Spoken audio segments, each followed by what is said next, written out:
I've never seen you like this before. She walked into his corridor naked, thinking no one would be there, but the Mafia boss who had sworn never to touch her couldn't look away. What neither of them knew was that this moment would change both their lives forever. Welcome to my library. I'm Lena, and our story is just beginning.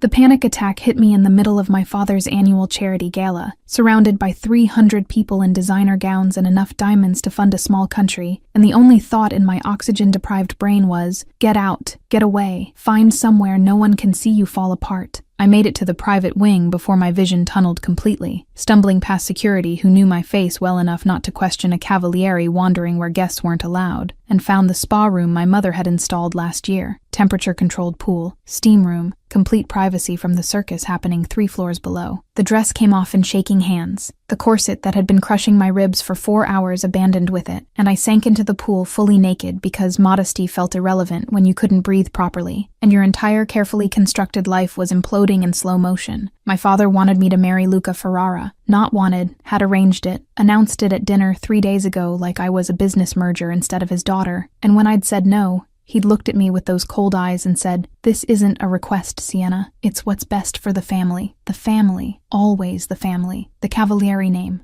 The Cavalieri reputation. The Cavalieri empire built on blood and omerta, and my complete erasure of anything resembling personal autonomy." I floated in the heated water trying to remember the breathing techniques my therapist had taught me. In for 4, hold for 7, out for 8. Except my brain kept circling back to Luca's smug face when my father made the announcement, like he'd already won something I hadn't agreed to give.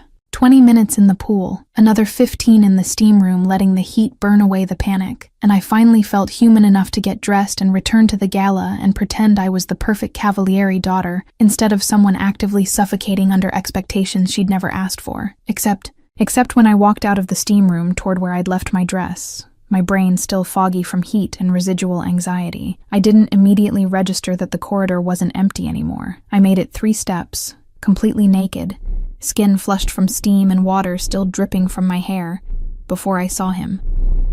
Christian Rossi stood at the far end of the marble corridor, 30 feet of Italian stone between us, and I watched him freeze mid-step when he saw me, his expression shifting from neutral to something I couldn't quite identify, before he locked it down with the kind of control that had made him the youngest Don in the city's history. Time stopped. Actually stopped. The world narrowing to just this. Me standing there utterly exposed, him staring at me with eyes so dark they looked black in the low lighting, and the awful realization that I was naked in front of the one man I absolutely could not be naked in front of. "Fuck," I said, the word coming out breathy and horrified, and I watched his jaw tighten at the sound of my voice. He moved before I could, turning away with deliberate precision, his hand already reaching for his suit jacket, and he shrugged out of it without looking at me, holding it out in my direction while keeping his eyes firmly fixed on the opposite wall. "Take it," he said, his voice rougher than usual, carrying an edge I'd never heard before. I should have thanked him, should have grabbed the jacket and covered myself and maybe died of embarrassment, but my brain had apparently short-circuited, because all I could do was stand there frozen while he stood there not looking at me, both of us trapped in this impossible moment. "Sienna," he said,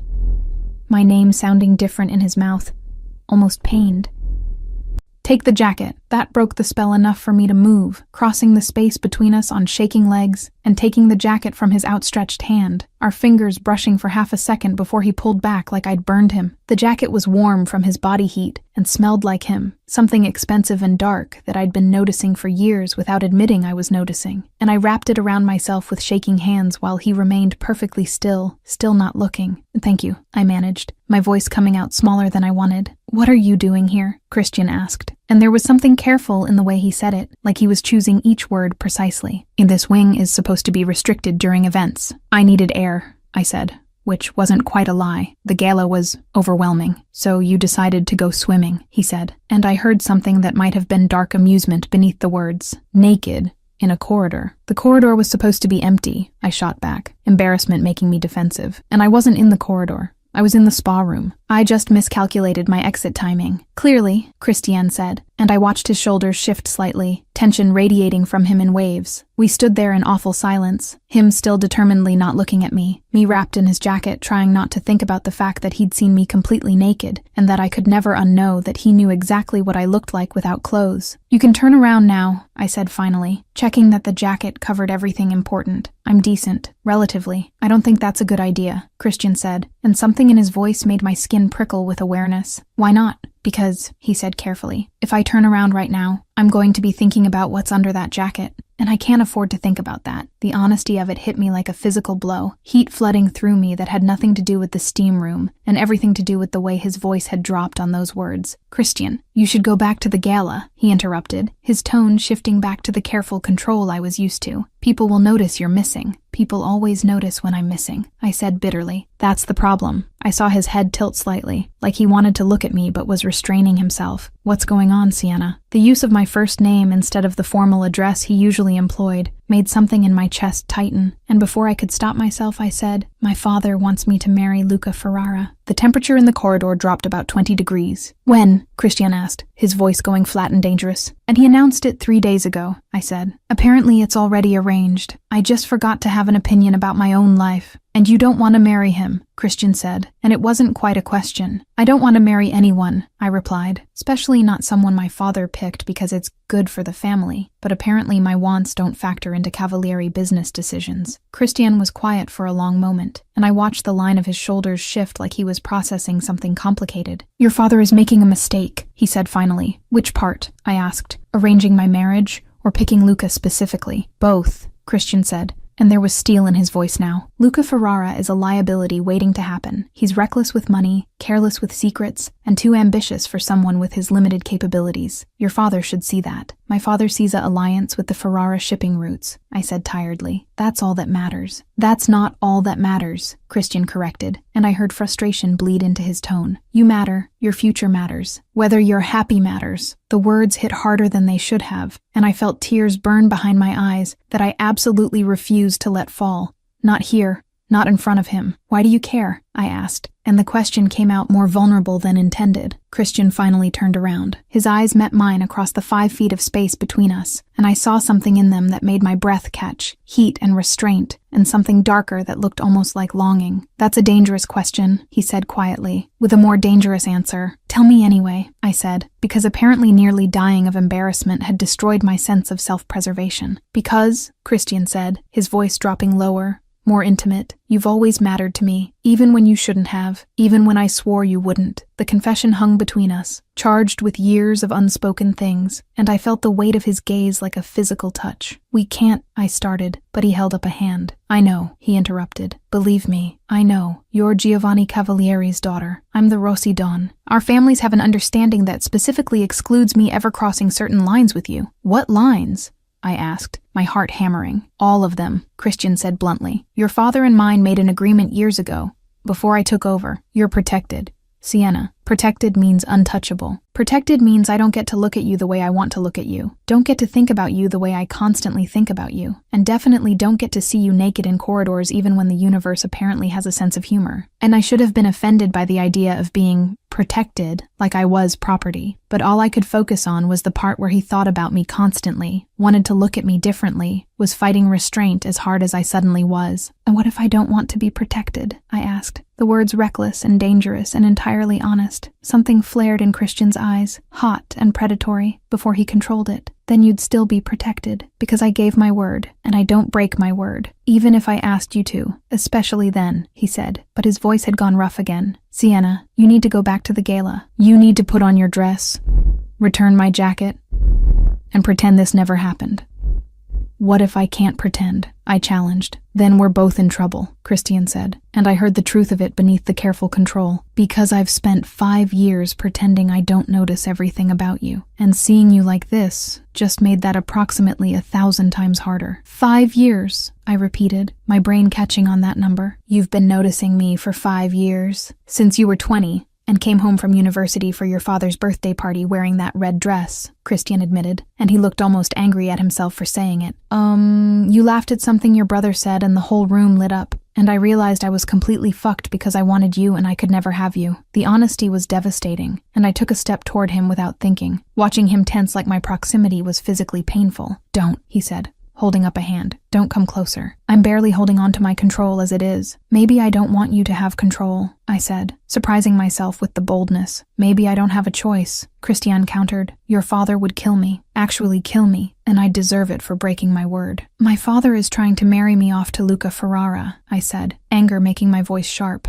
So forgive me if I don't particularly care about what my father wants right now. Sienna, I should go, I interrupted, because this conversation was heading somewhere dangerous, and I wasn't sure either of us could handle where it would end up. Thank you for the jacket, and for not looking. Mostly, I looked, Christian admitted, and my stomach flipped. Not deliberately, but I looked. And I'm going to be thinking about what I saw for a very long time, which is a problem I'll have to deal with later. Is that a warning? I asked. It's a promise, he replied. Things just changed between us and Sienna, whether we want them to or not. What if I do want them to? I asked quietly. Christian stared at me for a long moment, and I saw him war with something before he spoke. Then we're both about to make some very complicated decisions, he said. But not tonight. Tonight you go back to the gala, smile at the right people, and think about what you actually want. Because if you decide you want this, he gestured between us, then there's no going back. You understand that? I understand, I said, even though I wasn't sure I understood anything except that the air between us had shifted into something electric and dangerous and impossible to ignore. Good, Christian said, pulling out his phone. I'm clearing this wing for the next 15 minutes. Get dressed. Compose yourself, and return to the party. We never saw each other tonight. We didn't? I asked. We didn't, he confirmed, but his eyes told a different story. And Sienna, if your father pushes the Luca situation, tell him you need time. Buy yourself space to think. Don't agree to anything you're not ready for. Why do you care? I asked again. Because, Christian said, his voice going soft in a way that made my chest ache. Someone should care about what you want, even if I can't be the one to give it to you. He left before I could respond, disappearing down the corridor with that predatory grace, and I stood there wrapped in his jacket that still smelled like him, trying to process what had just happened. I'd walked into a corridor naked. Christian Rossi had seen me, and something fundamental had shifted between us that I didn't think either of us could undo, even if we tried. Honestly, she had a panic attack, went swimming naked. The man she's forbidden to touch saw everything and admitted he's wanted her for 5 years, barely managing to control himself. Is there a better moment for that to happen? I don't think so. This is the slowest burn, already starting at maximum temperature, and I know you love it. Chapter 2. Pretending. I made it back to my room, got dressed in a spare gown I kept for emergencies, black silk that my mother said made me look too severe, but I loved anyway, and stared at myself in the mirror, trying to figure out if I looked like someone who'd just been seen naked by a man who'd admitted to wanting her for 5 years. My face was flushed, but that could be explained by the steam room. My hands were shaking, but that could be residual panic attack. The fact that I could still smell Christian's cologne on my skin despite showering, that had no good explanation except the truth. Pull it together, I told my reflection. You're a Cavalieri. You can survive 4 more hours of fake smiling. My phone buzzed with a text from my brother Marco. Marco, where the hell did you disappear to? Dad's looking for you. And Luca's here being his usual charming self. Me. Define charming. Marco. He asked if you were warming up to the idea of the engagement, and I had to physically restrain myself from punching him. Me. Don't get blood on your tux. Mom will kill you. Marco. Worth it. Seriously though, where are you? Me. Needed air. Heading back now. I took the service elevator down to avoid running into anyone who'd ask questions I couldn't answer, and re-entered the ballroom through the side entrance near the catering station, grabbing champagne from a passing waiter like armor. The gala was exactly as I'd left it, excessive flower arrangements, string quartet playing something classical and forgettable, people in circles discussing business disguised as small talk. My mother held court near the windows, resplendent in emerald silk. My father stood with a group of men I recognized as various family associates, his laugh carrying across the room in that particular way that meant he was closing deals. And Christian stood near the bar with a woman I didn't recognize, tall and stunning in red, her hand on his arm while she laughed at something he'd said, and I felt something hot and ugly twist in my chest that I absolutely refused to identify as jealousy. There you are. Marco appeared beside me, following my gaze. Ah, you've noticed Christian's new shadow. I haven't noticed anything, I said, taking a long drink of champagne. Right, Marco said.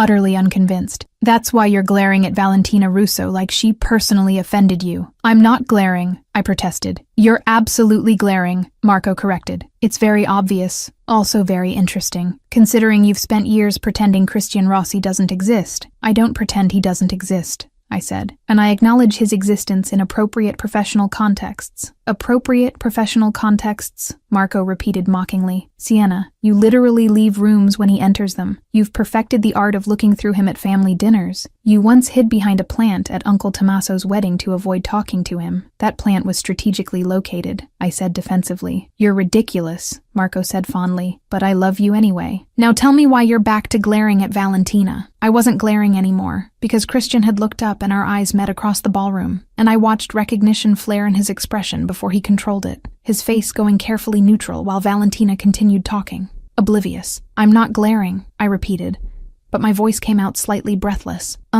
Marco said. You know she's been circling him for months, right? Valentina, daughter of the Russo hotel empire, very beautiful, very available, very determined to become the next Rossi Donna. Good for her, I said, my jaw tight. Doesn't bother you at all, Marco pressed. Why would it bother me? Because you've been half in love with him since you were 20, Marco said casually, like he hadn't just detonated a bomb. I turned to stare at my brother. I have not, please, Marco interrupted. When I've watched you not watch him for 5 years. It's exhausting. Also very obvious to everyone except apparently Dad, who's too busy arranging your life to notice you're actively dying inside. I'm not dying inside, I protested weakly. You had a panic attack and disappeared for 40 minutes, Marco said, his voice going softer. You're dying inside, and Dad forcing you to marry Luca isn't helping. How do you know about the panic attack? I asked.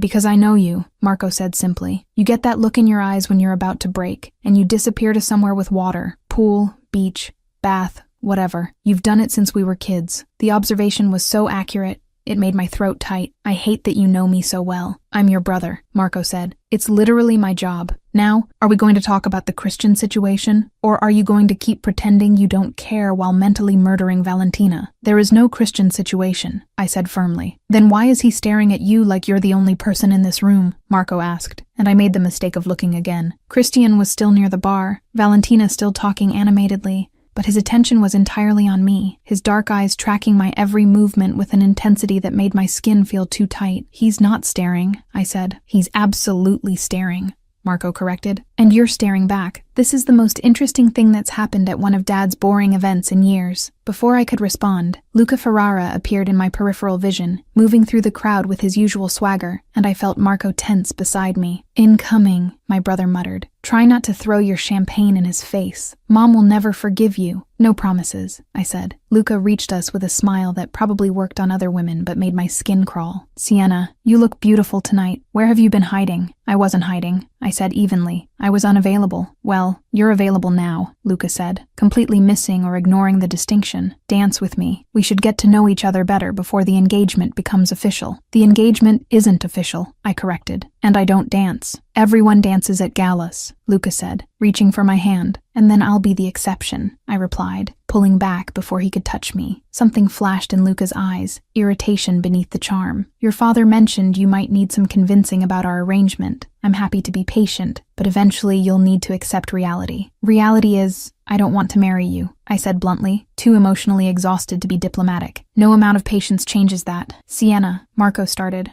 warning in his tone. It's fine, Luca interrupted, though his smile had gone sharp. She's spirited. I like that. Makes things more interesting. I'm not a horse to be broken, I said, anger making my voice cold. Oh, and you're not interesting. You're insufferable. Luca's expression darkened, and I saw Marco shift slightly, positioning himself between us. But before the situation could escalate further, a voice cut through the tension. Sienna, your mother is asking for you. Christian had materialized beside us with that eerie silence powerful men seemed to cultivate, and I watched Luca's entire demeanor shift from aggressive to cautious in the space of a heartbeat. Christian, Luca said, forcing casualness. Didn't see you there. Clearly, Christian replied, his tone flat. Sienna, it wasn't quite a question, more an offer of escape, and I took it gratefully. Excuse me, I said to Luca without looking at him, and let Christian guide me away with his hand hovering near my lower back, but not quite touching, maintaining propriety while everyone watched. My mother isn't actually asking for me, Is she? I said quietly when we were out of Luca's earshot. No, Christian admitted, but you looked like you were about to say something that would make your father's political situation complicated, so I intervened. My hero, I said dryly. Hardly, Christian replied. More like damage control. Luca's father controls the southern shipping routes. Your father needs that alliance. You punching Luca in the face,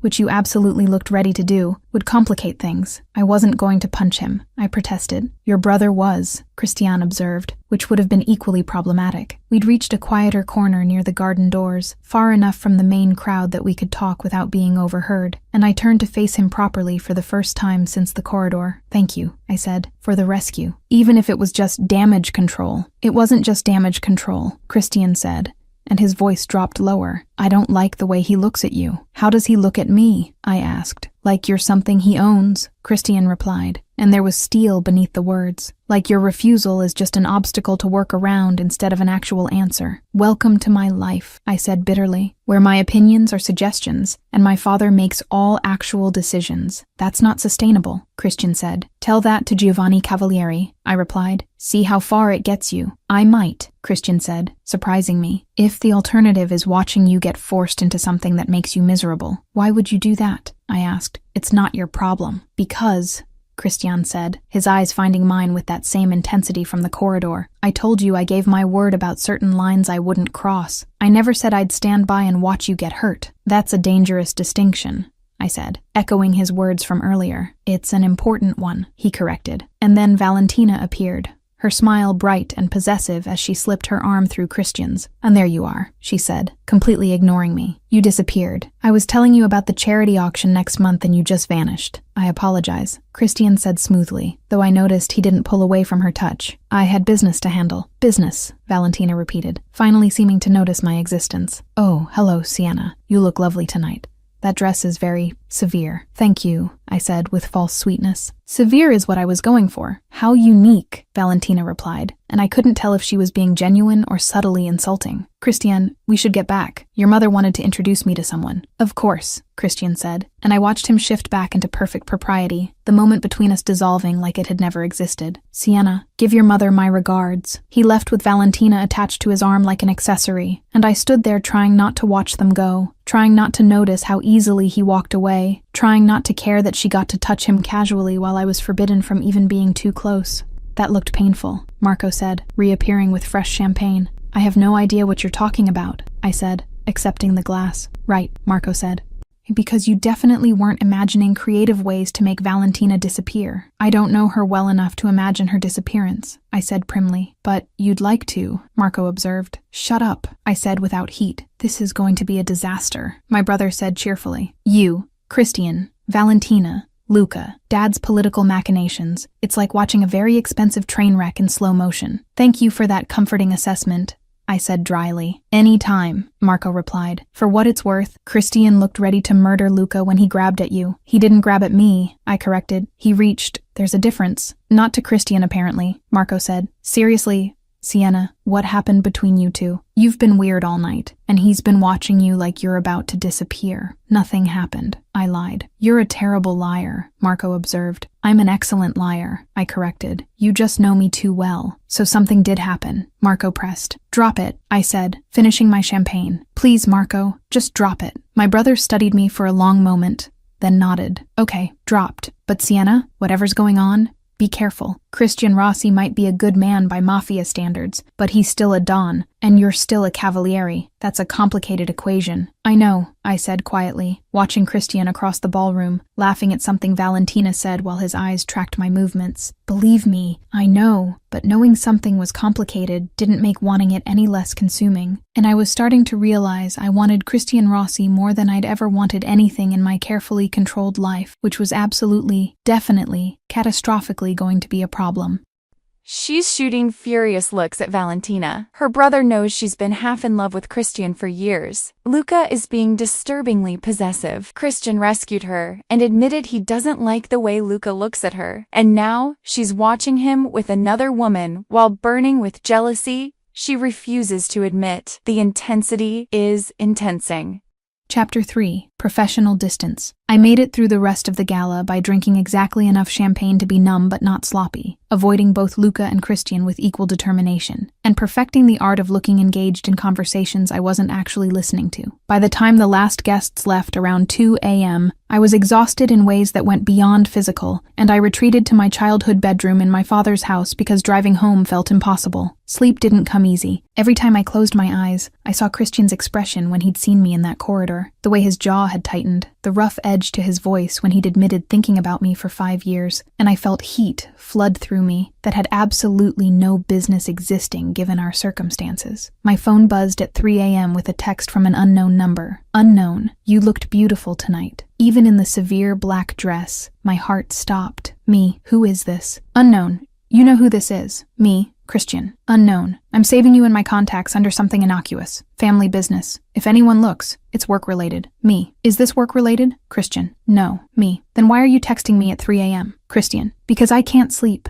Because every time I close my eyes, I see you in that corridor. Because I'm trying very hard to maintain appropriate distance and failing spectacularly. I stared at my phone, my pulse racing, fingers hovering over the keyboard as I tried to figure out what to say that wouldn't make this more complicated than it already was. Me, we can't do this. Christian, I know. Me, your word to my father. The agreement. The lines you can't cross. Christian, I know. Me, then why are you texting me? Christian, because I'm weak. Because seeing you with Luca made me want to break every promise I've ever made. Because I needed you to know you're not imagining what's between us. Me, I never said I was imagining anything. Christian, you didn't have to. I saw it in your eyes tonight when Valentina touched me. You looked at her like you wanted her to spontaneously combust. Me, I did not. Christian, you absolutely did. It was extremely gratifying. Me, you're enjoying this. Christian, no, I'm suffering through this. But knowing you're suffering too makes it slightly more bearable. Me, that's twisted. Christian, welcome to how I've felt for 5 years. Good night, Sienna. Sleep well, or don't. Either way, know that I'm not sleeping either. He didn't text again, and I lay there staring at my phone for another hour before exhaustion finally claimed me. 3 days later, my father called me into his office at the family estate, with the kind of summons that wasn't really a request, and I showed up in business, casual, trying to project confidence I didn't feel. Sienna, sit, he said, not looking up from the paperwork spread across his massive desk. We need to discuss the Ferrara situation. There is no situation, I said, remaining standing. And I told you I'm not marrying Luca. And I told you that's not a viable option, my father replied, finally looking at me with those cold eyes that had terrified me as a child. The Ferrara alliance is critical for our southern expansion. Luca is willing to marry you. His father has agreed to the terms, and you will stop being difficult about this. I'm not being difficult, I said, my voice harder than usual. I'm being honest. I don't love him, I don't like him, and I'm not spending my life with someone I can barely tolerate. Love, my father said with derision. You sound like your mother. This isn't about love, it's about family, about duty, about understanding that your personal preferences are secondary to Cavalieri interests. My entire life has been secondary to Cavalieri interests, I shot back. But when do I get to matter? You matter when you contribute something useful, my father said bluntly. Right now you're a liability. Beautiful, educated,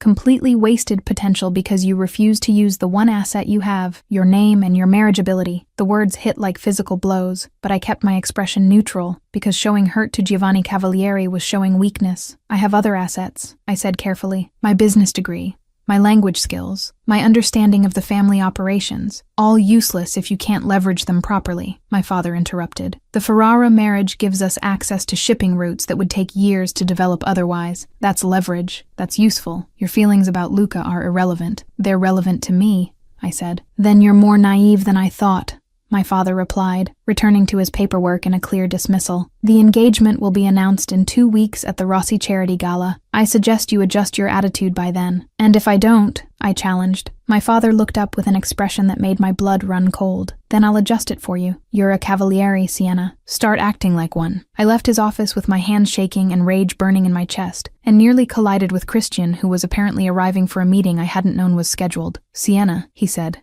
catching my arm to steady me. Are you all right? Fine, I lied, pulling away from his touch because it felt too good, and I couldn't afford good right now. Just leaving. You're not fine, Christian said, his eyes tracking my face with that intensity I was starting to recognize. What did Giovanni say? Nothing I didn't expect, I said, trying to move past him. Sienna, I can't do this right now, I interrupted, and I heard my voice crack slightly. And I can't stand here and pretend everything's fine while you go in there and have meetings about business I'm not important enough to be part of. You are important, Christian said quietly. More important than you realize. Not to my father, I said bitterly. To him, I'm just a bargaining chip. A pretty face to marry off for shipping routes. Christian's expression darkened. He told you about the engagement announcement. You knew, I asked. Betrayal sharp in my chest. You knew he was going to force this and you didn't warn me. I found out this morning, Christian said, and I'm here to talk him out of it. I stared at him. Why would you do that? Because it's a bad strategic move, Christian said, but something in his eyes told me that wasn't the whole truth. The Ferraras are unstable. Luca specifically is a liability. Your father is blinded by the shipping routes and not seeing the bigger picture. Which is,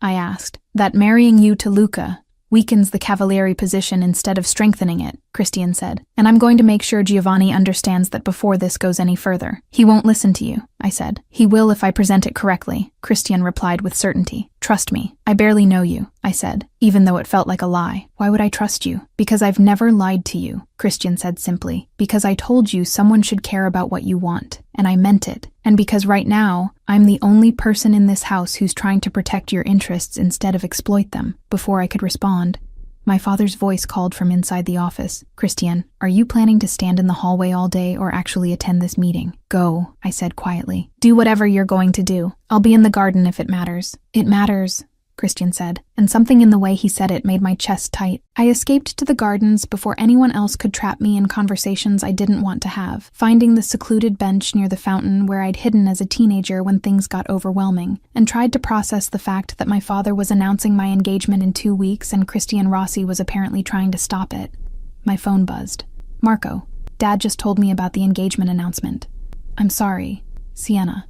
I tried to talk to him, but he's immovable on this. Me. It's fine. I'm handling it. Marco, you're not fine and you're not handling it. Where are you? Me. Garden. Don't come find me. I need to think. Marco, thinking alone in the garden is how you end up having panic attacks. I'm coming. Me. Marco, please. But he was already there, appearing around the hedge with concern written all over his face and 2 coffees in his hands. You look like hell, he observed, sitting beside me and handing over a cup. Thank you. That's very comforting, I said, accepting the coffee. I'm your brother, not your therapist, Marco replied. Comfort isn't my strong suit. Brutal honesty is. Then be brutally honest, I said. Is there any way out of this? Marco was quiet for a long moment, not without consequences. If you refuse the engagement publicly, Dad will see it as betrayal. He'll cut you off, probably, and make your life extremely difficult. I can live with difficult, I said. Can you live with being disowned? Marco asked. With losing access to the family, the business, everything you've known, because that's what refusing him means. Sienna, he's not bluffing about this. So my options are marry Luca or lose everything, I said flatly. Unless someone more powerful than Dad intervenes, Marco said carefully. And someone whose opinion he actually respects. Like who? I asked, though I already knew. Like Christian Rossi, Marco said, who is currently in Dad's office arguing against the engagement on strategic grounds. How do you know that? I asked. Because I have better intel than you do, Marco replied. Also because I was outside the office when Christian arrived, and he told me specifically what he was planning to do.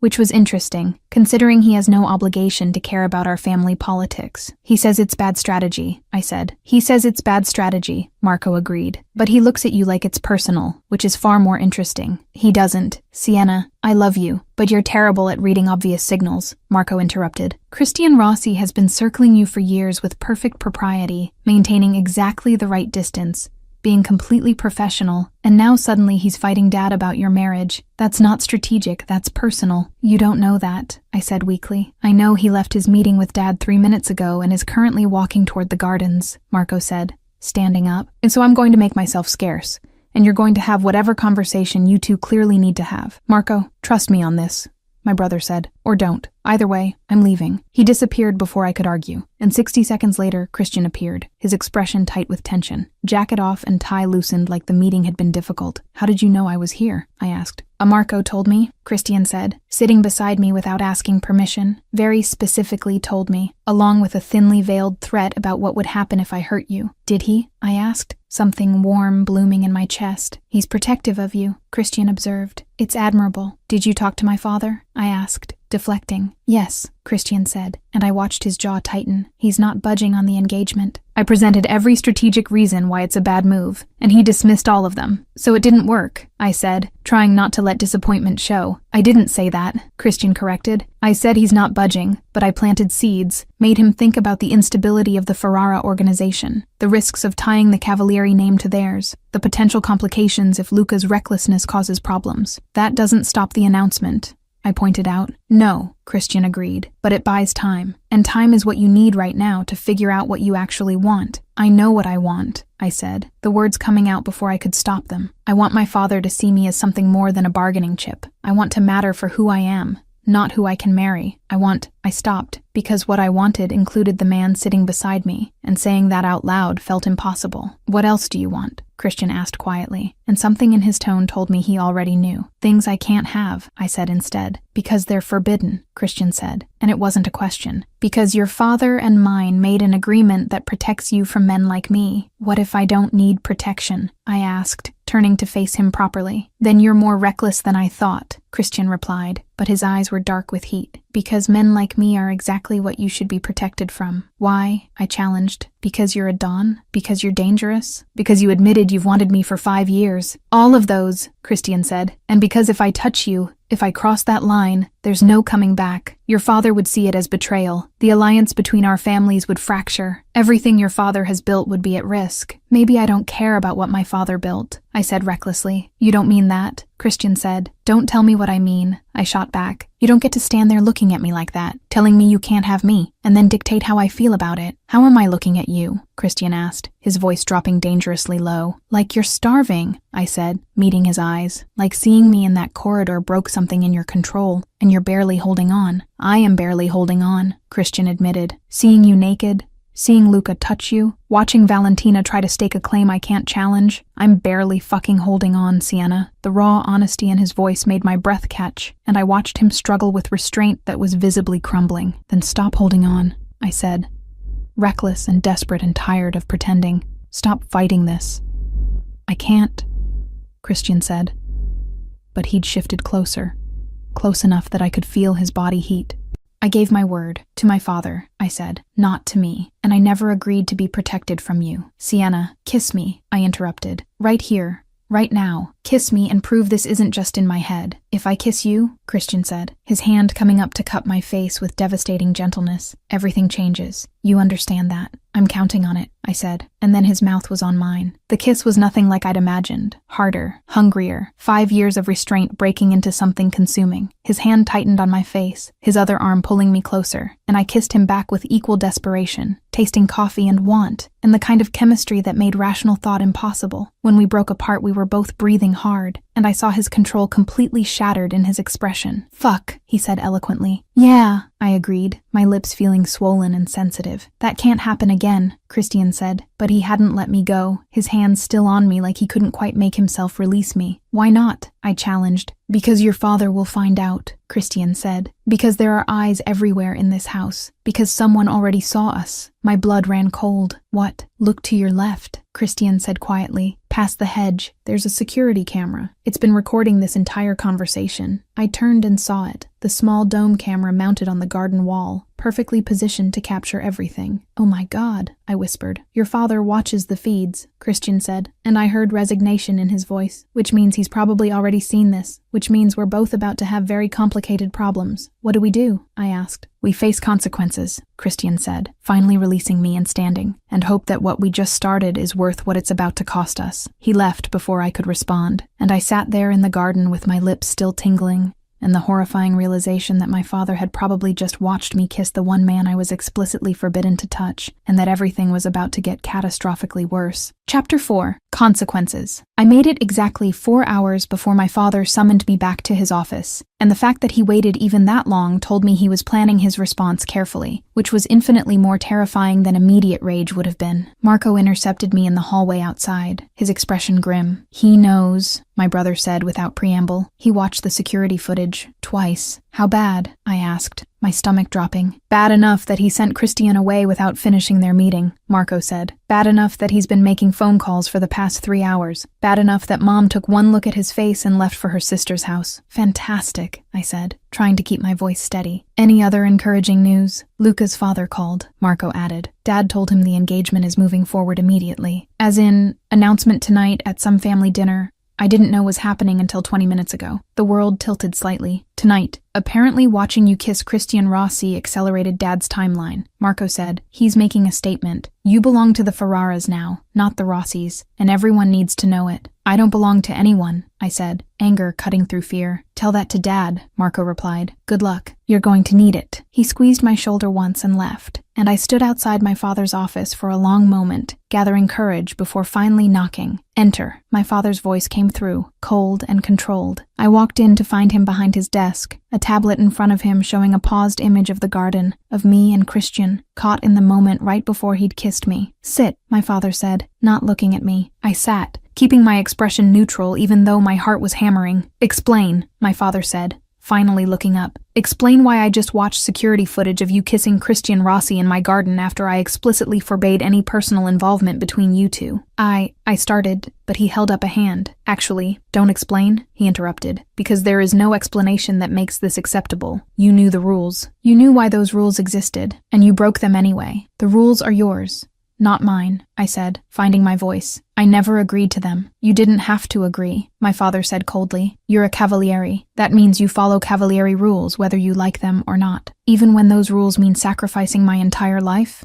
I challenged. "Your life was never yours to sacrifice," my father replied. "It belongs to this family. Every choice you make reflects on us. Every relationship you pursue impacts our alliances. You don't get to be selfish about this, Sienna." "Wanting to choose who I kiss is selfish?" I asked incredulously. "Wanting to kiss the one man specifically forbidden to you is worse than selfish," my father said.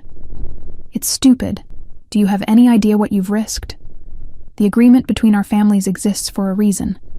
Christian's father and I established those boundaries to prevent exactly this kind of complication." "Why?" I demanded. "Why is it so forbidden? What's so terrible about me and Christian that requires explicit prohibition?" My father was quiet for a long moment, something complicated passing across his expression before he controlled it. "Because Vincent Rossi asked me to protect you from his son," he said finally. Because before Christian became Don, before he proved himself capable of control, he was dangerous in ways you don't understand. Vincent was terrified of what his son might become, what darkness he carried, and he made me promise, made me swear, that you would never be exposed to that." The revelation hit like cold water. "Christian asked his father to keep me away from him." "Christian didn't ask anything," my father corrected. "Vincent did, because he saw how his son looked at you even then, when you were barely 20, and he was becoming something Vincent didn't recognize. And Vincent loved you like a daughter, Sienna. He wanted you safe." I felt something crack in my chest, because Vincent Rossi had died 2 years ago, and I'd mourned him genuinely, and learning he'd been protecting me from his own son complicated everything. "Christian isn't dangerous," I said, though my voice wavered slightly. "And Christian is the most dangerous man in this city," my father corrected. "He's just learned to hide it better than most. But that doesn't change what he is, what he's capable of. And I will not watch you destroy yourself because you think you're in love with him." "I never said I was in love with him," I protested. "You didn't have to," my father replied. "I saw the footage. I saw how you looked at him. And I'm telling you now,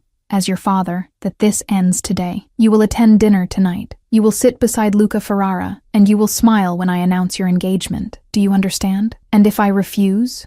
I asked. "Then you're no longer my daughter," my father said flatly. "You're no longer a cavaliere. You're no longer welcome in this house or any family property. You'll be cut off completely, financially, socially, professionally. Everything you have comes from this family, Sienna. Everything you are exists because of the Cavalieri name. Take that away, and you're nothing." The cruelty of it stole my breath, and I stared at my father trying to find the man who'd read me bedtime stories, and taught me to ride horses, and told me I could be anything I wanted. But that man wasn't here. Only Giovanni Cavalieri existed now, calculating, cold, willing to destroy his own daughter to maintain control. "I hate you," I said quietly, the words coming from somewhere deep and honest. "That's your prerogative. my father replied without emotion. Dinner is at 7. Don't be late. I found Christian in the parking area getting into his car, and I ran before thinking about whether it was smart, calling his name before he could drive away. He stopped, turned, and I watched his expression shift from neutral to concerned when he saw my face. And what happened? He asked immediately. He knows, I said, slightly breathless from running. Obviously, the cameras, he watched us, and now he's forcing the engagement announcement tonight and threatening to disown me if I don't comply. Christian's expression went deadly. He threatened you. He gave me a choice, I corrected. Marry Luca or lose everything. Family,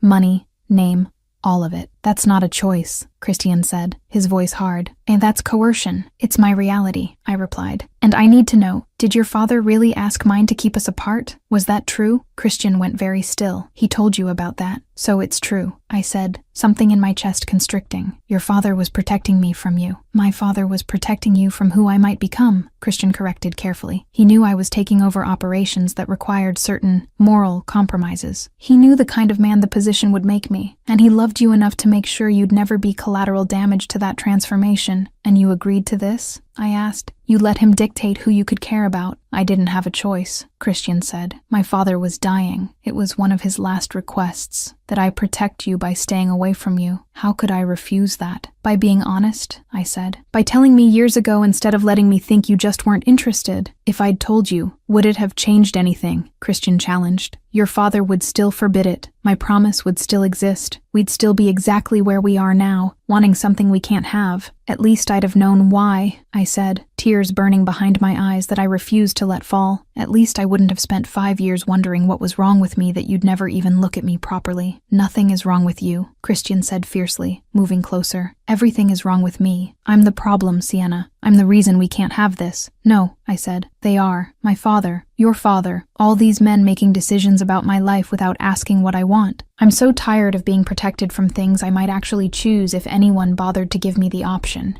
Sienna, I'm going to that dinner tonight. I interrupted. I'm going to sit beside Luca and let my father make his announcement because I don't have any other viable options. But I need you to know that I'm not doing it because I want to. I'm doing it because I'm trapped. You're not trapped, Christian said. There are always options. Like what? I challenged. Run away? Live on nothing? Lose my entire family because I kissed you once in a garden? Those aren't options. Those are different versions of losing. Christian stared at me for a long moment, something painful working across his expression. What if you didn't have to choose between your family and what you want? He asked carefully. That's not possible, I said. What if I made it possible? Christian pressed. What if I could give you a way out that didn't require you to sacrifice everything? How? I asked, suspicious and hopeful in equal measure. Let me handle your father, Christian said. Let me find leverage that makes him reconsider forcing this marriage. It'll take time, but I can do it. And in the meantime, I asked. I just pretend to be engaged to Luca. In the meantime, you buy me time to work, Christian said. Don't marry him. Delay, stall, find excuses. Just don't sign anything that makes it permanent. My father won't wait long, I said. Then I'll work fast, Christian replied. But Sienna, you need to trust me. Can you do that? I looked at him. This dangerous man who'd admitted to wanting me for years, who'd kissed me knowing it would have consequences, who was now offering to fight my father on my behalf. And I made a decision that was either the smartest or stupidest thing I'd ever done. Yes, I said. I trust you. Good, Christian said, and something in his expression shifted to determination. Go to the dinner, play your part, but remember that you're not alone in this. Not anymore. He left, and I stood there in the parking area trying to believe that trusting Christian Rossi wasn't going to destroy me. The dinner was exactly as excruciating as I'd anticipated. 20 family members and associates gathered in the formal dining room, Luca beside me touching my hand every chance he got, my father presiding over everything with satisfied control. A toast, my father said when dessert was served,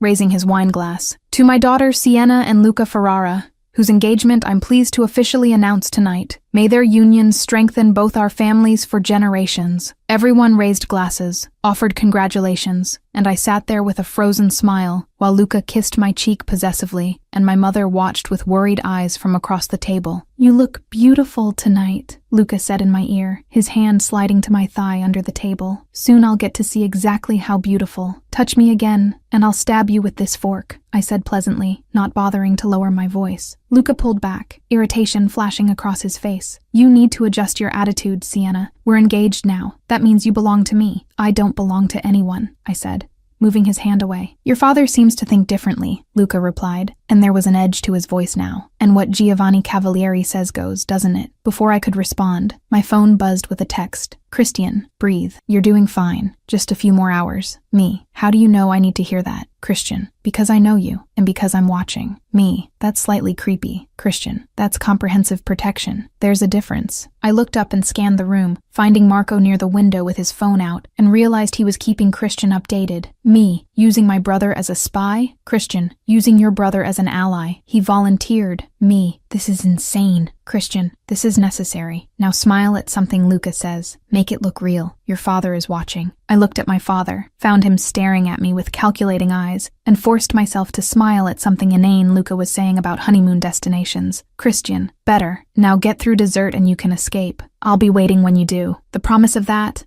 of Christian being somewhere waiting for me, made the rest of the dinner bearable, but barely. Chapter 5. Escalation. I escaped the dinner at 10 p.m., claiming a headache that wasn't entirely fabricated, and found Christian's car waiting 2 blocks from the estate, parked in shadows where no one would notice. Get in, he said through the open window, and I obeyed without questioning, sliding into the passenger seat with relief. Where are we going? I asked as he pulled away. Somewhere your father's security can't track you, Christian replied. Somewhere we can actually talk without cameras or spies, or your fiancé touching you. The word fiancé came out bitter, and I noticed his hands tightening on the steering wheel. He's not my fiancé, I said. Not really. It's just an announcement. An announcement your father expects you to honor, Christian corrected. And which means in his eyes, and everyone else's, you belong to Luca now. I don't belong to anyone, I repeated for what felt like the 100th time that day. I know that, Christian said, but Luca doesn't, which is going to be a problem. We drove in silence for another 10 minutes, before he pulled into an underground garage beneath a building I didn't recognize, and led me to a private elevator that required both a key card and fingerprint to access. Now where are we? I asked. My actual home, Christian said, not the family estate where business gets conducted. This is private. The penthouse was modern and minimalist, all clean lines and expensive taste without being ostentatious, and I moved to the floor-to-ceiling windows overlooking the city while Christian poured 2 glasses of whiskey. You didn't have to rescue me, I said when he handed me a glass. Yes, I did, Christian replied, because watching Luca touch you at that dinner made me want to kill him, which wouldn't have been good for anyone. You were watching, I said. Marco was sending updates, Christian corrected, with detailed descriptions of every time Luca put his hands on you. Your brother has a gift for making me homicidal. He's protective, I said. He's smart, Christian countered. He knows what's happening between us even if we're both pretending we can control it. Can we? I asked, turning to face him. Control it? No, Christian admitted, setting down his glass. I don't think we can. Not anymore. Seeing you with him, watching your father force this.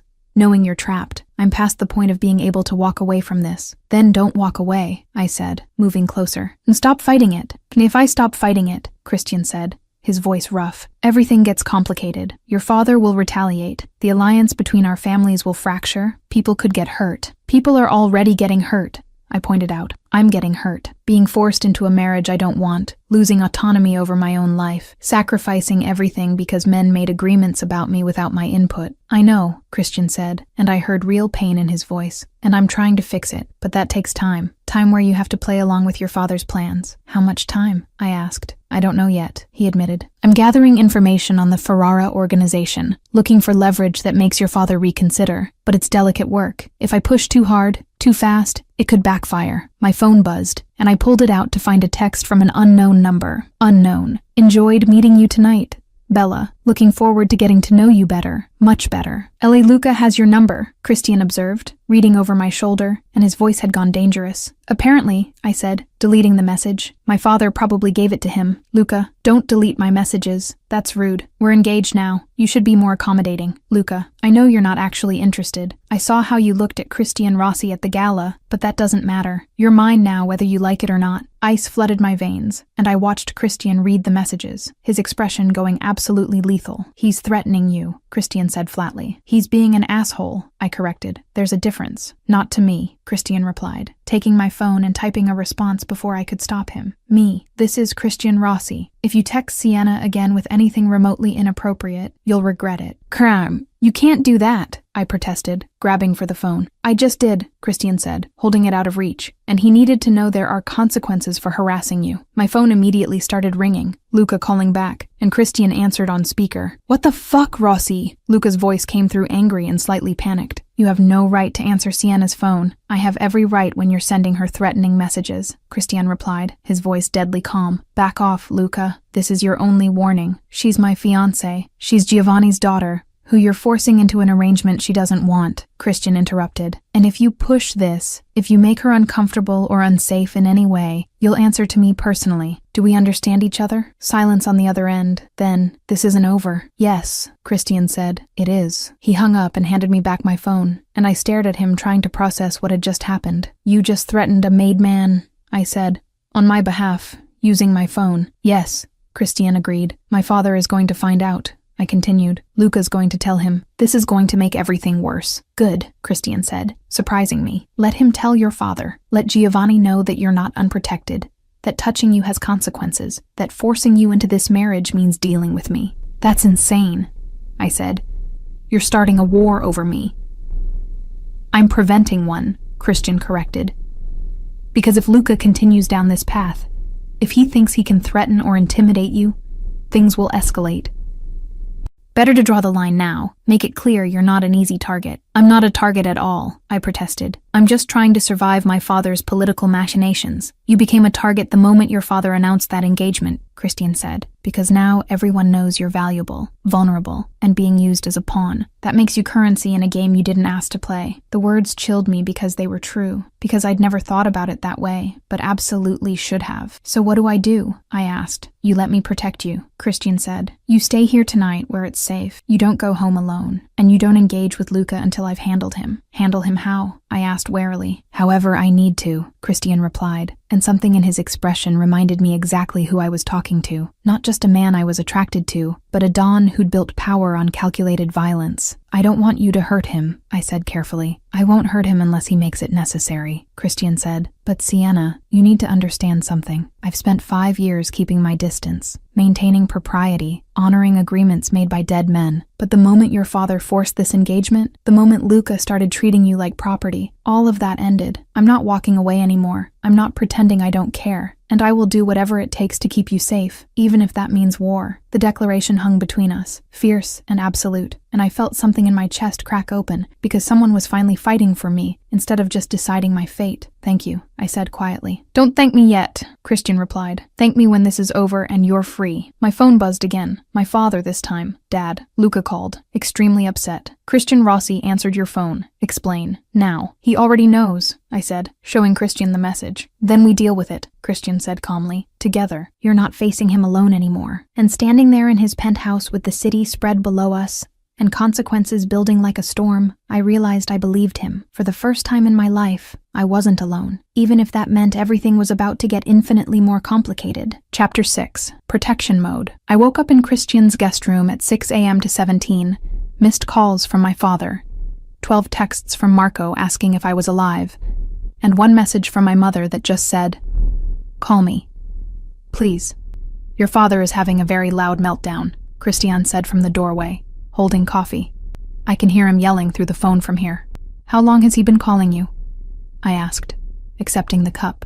Since midnight, Christian replied. I stopped answering around call number 8. My voicemail is very full of creative Italian cursing. I'm sorry, I said. Don't be, Christian said, leaning against the doorframe with that casual elegance that shouldn't be attractive at 6 a.m. but absolutely was. Your father threatening to kill me is actually the most interesting my morning routine has been in years. He threatened to kill you, I asked, alarmed. Multiple times, Christian confirmed, with increasing specificity. He's very creative when he's angry. My phone rang again, my father's name flashing, and Christian plucked it from my hand before I could answer. Giovanni, he said calmly into the phone. Yes. She's here. She's safe. No, I'm not returning her until we discuss the Ferrara situation like rational adults, instead of you threatening me with car batteries. I heard my father's muffled yelling through the speaker. That's anatomically improbable, Christian observed. Also illegal in most countries. Are you finished? More yelling. Excellent. Sienna will meet you for lunch at the estate. 1 p.m. You, me, her. No Luca. No other family. We discuss this properly, or she doesn't come home at all. Yes. That's a threat. No, I'm not joking. See you at 1. He hung up and handed me back the phone. You have a lunch meeting. You can't just negotiate with my father like that, I said. I just did, Christian replied. And he agreed, which means he's more worried about where you are than he's willing to admit. He's probably calling every contact he has trying to track me, I said. He is, Christian confirmed. Marco's been running interference.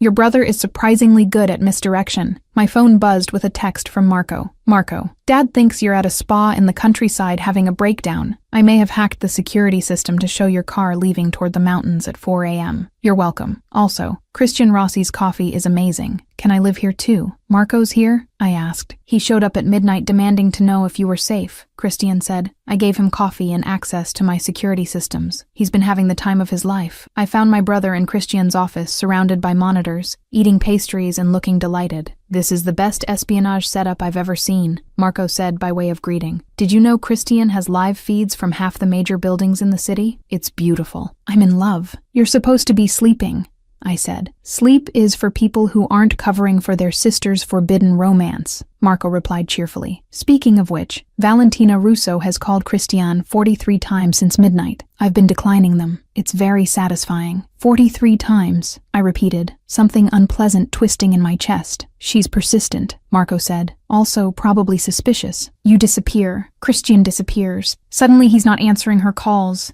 Even she can do that math. Marco, Christian warned. What? I'm helping, Marco said innocently, by which I mean I'm making sure everyone knows exactly how worried she is about losing her claim on you. Very entertaining. There is no claim, Christian said firmly. Tell her that, Marco replied, pulling up a screen showing text messages. She's sent approximately 70 messages in the past 6 hours, ranging from concerned to territorial to borderline threatening. My favorite is, whoever you're with isn't worth destroying what we're building. We're not building anything, Christian said, but I noticed he was reading the messages with increasing tension. She thinks you are, Marco observed, which is going to be a problem when she realizes you're actually with Sienna. She doesn't need to know that, I said quickly. Too late, Marco said, pulling up another screen. She posted on social media at 5 a.m., asking if anyone had seen Christian. Your cousin Gia responded saying you were also mysteriously unavailable. Valentina put 2 and 2 together about 30 minutes ago based on this text. He showed me Valentina's latest message to Christian. You're with her, aren't you? With Giovanni's daughter? Are you insane? Oh good, I said flatly. Another person who thinks I'm a complication. You are a complication, Christian said, but there was warmth in his tone. The best kind. That's sweet, Marco said. Also stupid. Valentina is not going to take this well. She's been positioning herself as the future Rossi Donna for months. Finding out you're interested in the one woman explicitly forbidden to you is going to make her reactive. How reactive? I asked. Depends on how attached she actually is versus how attached she is to the idea of being a Don's wife, Marco replied. If it's the latter,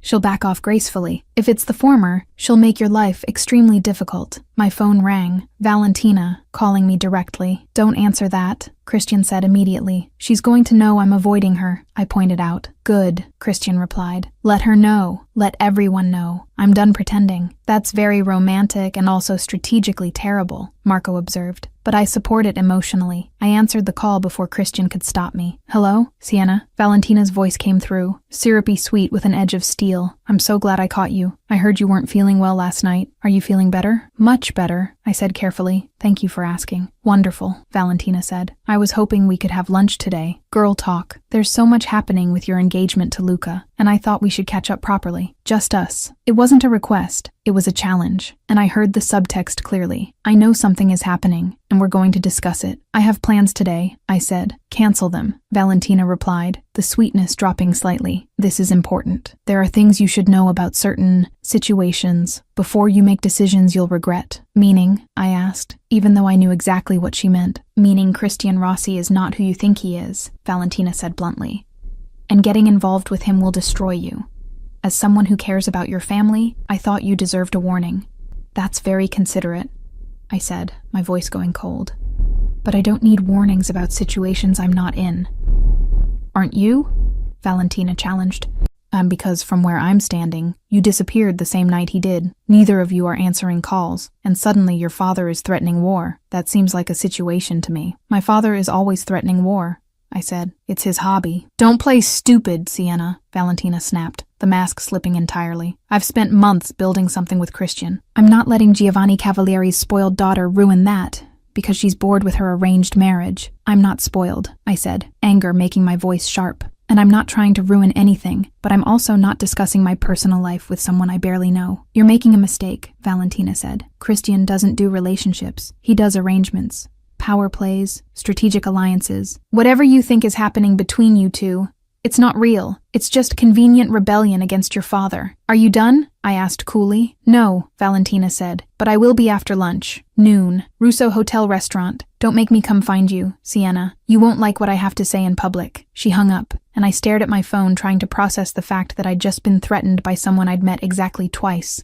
That went well, Marco said dryly. She seems nice. She's territorial, Christian said, taking my phone and reading the call log. And potentially dangerous if she decides you're a threat to whatever she thinks we have. Do you have something? I asked carefully. With her? No, Christian said immediately. We had dinner a few times, attended events together. She assumed that meant more than it did. I never corrected her because it was convenient cover while I was trying not to think about you. So you used her, I said. I let her think what she wanted to think, Christian corrected, which was wrong, but I'm not apologizing for it now. She made assumptions. I didn't actively mislead her. That's a fine distinction, I observed. It's an important one, Christian replied. But regardless, she's now convinced you're stealing me from her, which makes her unpredictable. Should I go to lunch? I asked. Let her say whatever she wants to say. Absolutely not, Christian said. You're not meeting her alone. I can handle Valentina Russo, I protested. I'm sure you can, Christian agreed, but I'm not risking it. If she wants to talk, she can do it with me present. That'll make it worse, I said. Good, Christian replied. Let her see that you're not alone, that threatening you means dealing with me, that whatever she thought we had is completely over. You're enjoying this,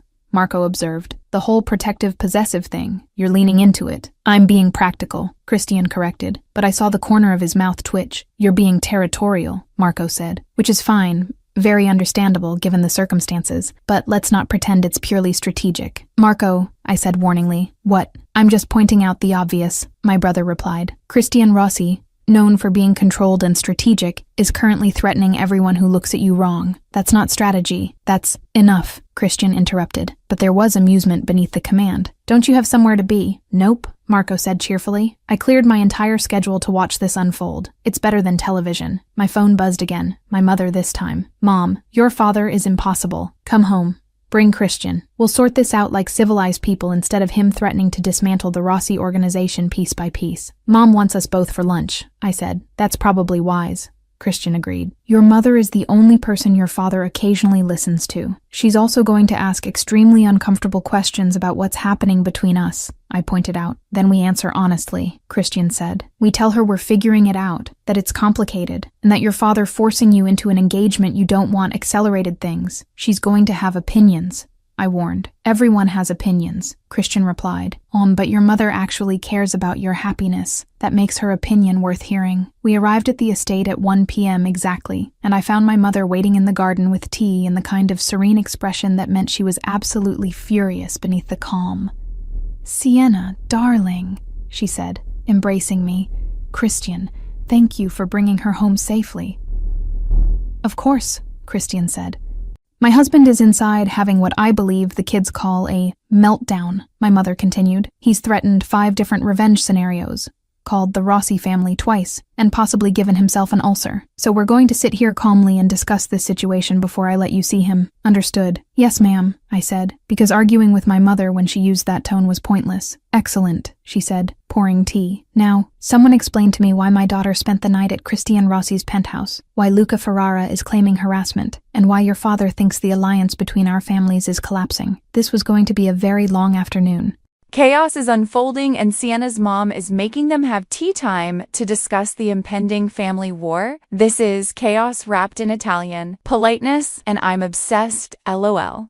Chapter 7. The Threat Becomes Real. My mother's tea time discussion lasted 2 hours and covered everything from why I'd kissed Christian in the first place, to what exactly my intentions were, to whether I understood the political ramifications of destroying a decades-old family alliance over attraction. I'm not destroying anything, I said for the 3rd time. Dad is forcing me into a marriage I don't want. I'm just trying to survive by running to the one man specifically forbidden to you, my mother observed, stirring her tea with perfect composure. Darling, I love you, but that's not survival instinct. That's rebellion. Maybe it's both, I said. Definitely both, my mother agreed. Christian, what are your intentions toward my daughter? Christian had been sitting quietly through most of this, letting me field questions. But now he set down his cup and met my mother's eyes directly. To keep her safe, he said simply. To give her options that don't involve marrying someone she doesn't want, and to figure out if what's between us is real or just convenient rebellion, as you put it. Honest, my mother said approvingly. I appreciate that. Giovanni would prefer you to lie and say there's nothing between you, but I find honesty more useful. Mom, I started. Hush, darling, I'm not finished, she interrupted gently. Christian, you understand that pursuing my daughter means war with her father. Not metaphorical war. Actual, complicated, potentially violent conflict. Yes, Christian said without hesitation. And you're willing to risk that? My mother pressed. Yes, he repeated.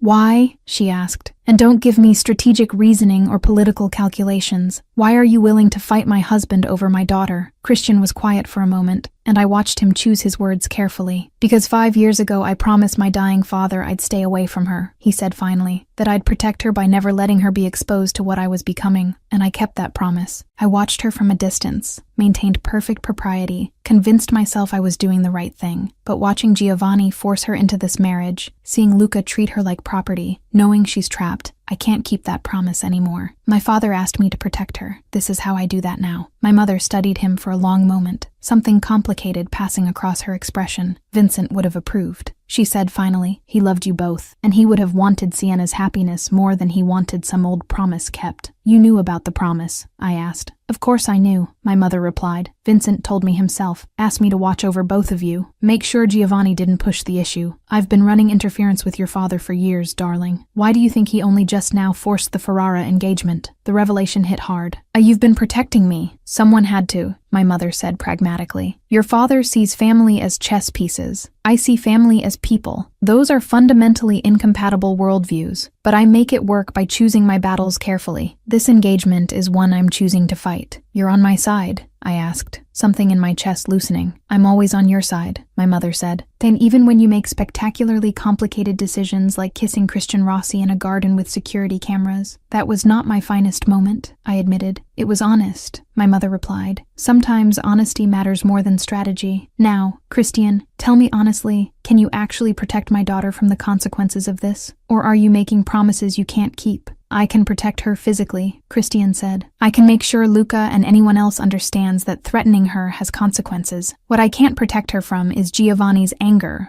or the social fallout of defying him. Those she'll have to navigate herself. With support, I clarified, looking at him. With support, Christian agreed. Good, my mother said, standing gracefully. Then let's go face Giovanni before he gives himself a heart attack. Fair warning, he's going to say terrible things designed to make you both question this decision. Don't let him. He's blustering because he's losing control, and losing control terrifies him. We followed her into the house, and I heard my father before I saw him, his voice carrying from his office in angry Italian that I caught maybe half of. He's on the phone with Luca's father, my mother said calmly, probably renegotiating terms. He does this when he's stressed. Should we wait? I asked. Absolutely not, my mother replied. Waiting gives him time to build defenses. We're going in now while he's still emotionally reactive. She pushed open the office door without knocking, and my father looked up mid-sentence, his expression shifting from angry to absolutely furious when he saw Christian beside me. I'll call you back, he said into the phone, then stood slowly. You have some nerve showing up here. You invited me, Christian replied evenly. Well, demanded. Same thing. I demanded you return my daughter, my father corrected. Not escort her in like you have any right to be here. He has every right, I said, before my mother could intervene. I asked him to come. We're having this conversation together or not at all. You don't make demands in my house, my father said coldly. Then I'll leave, I replied,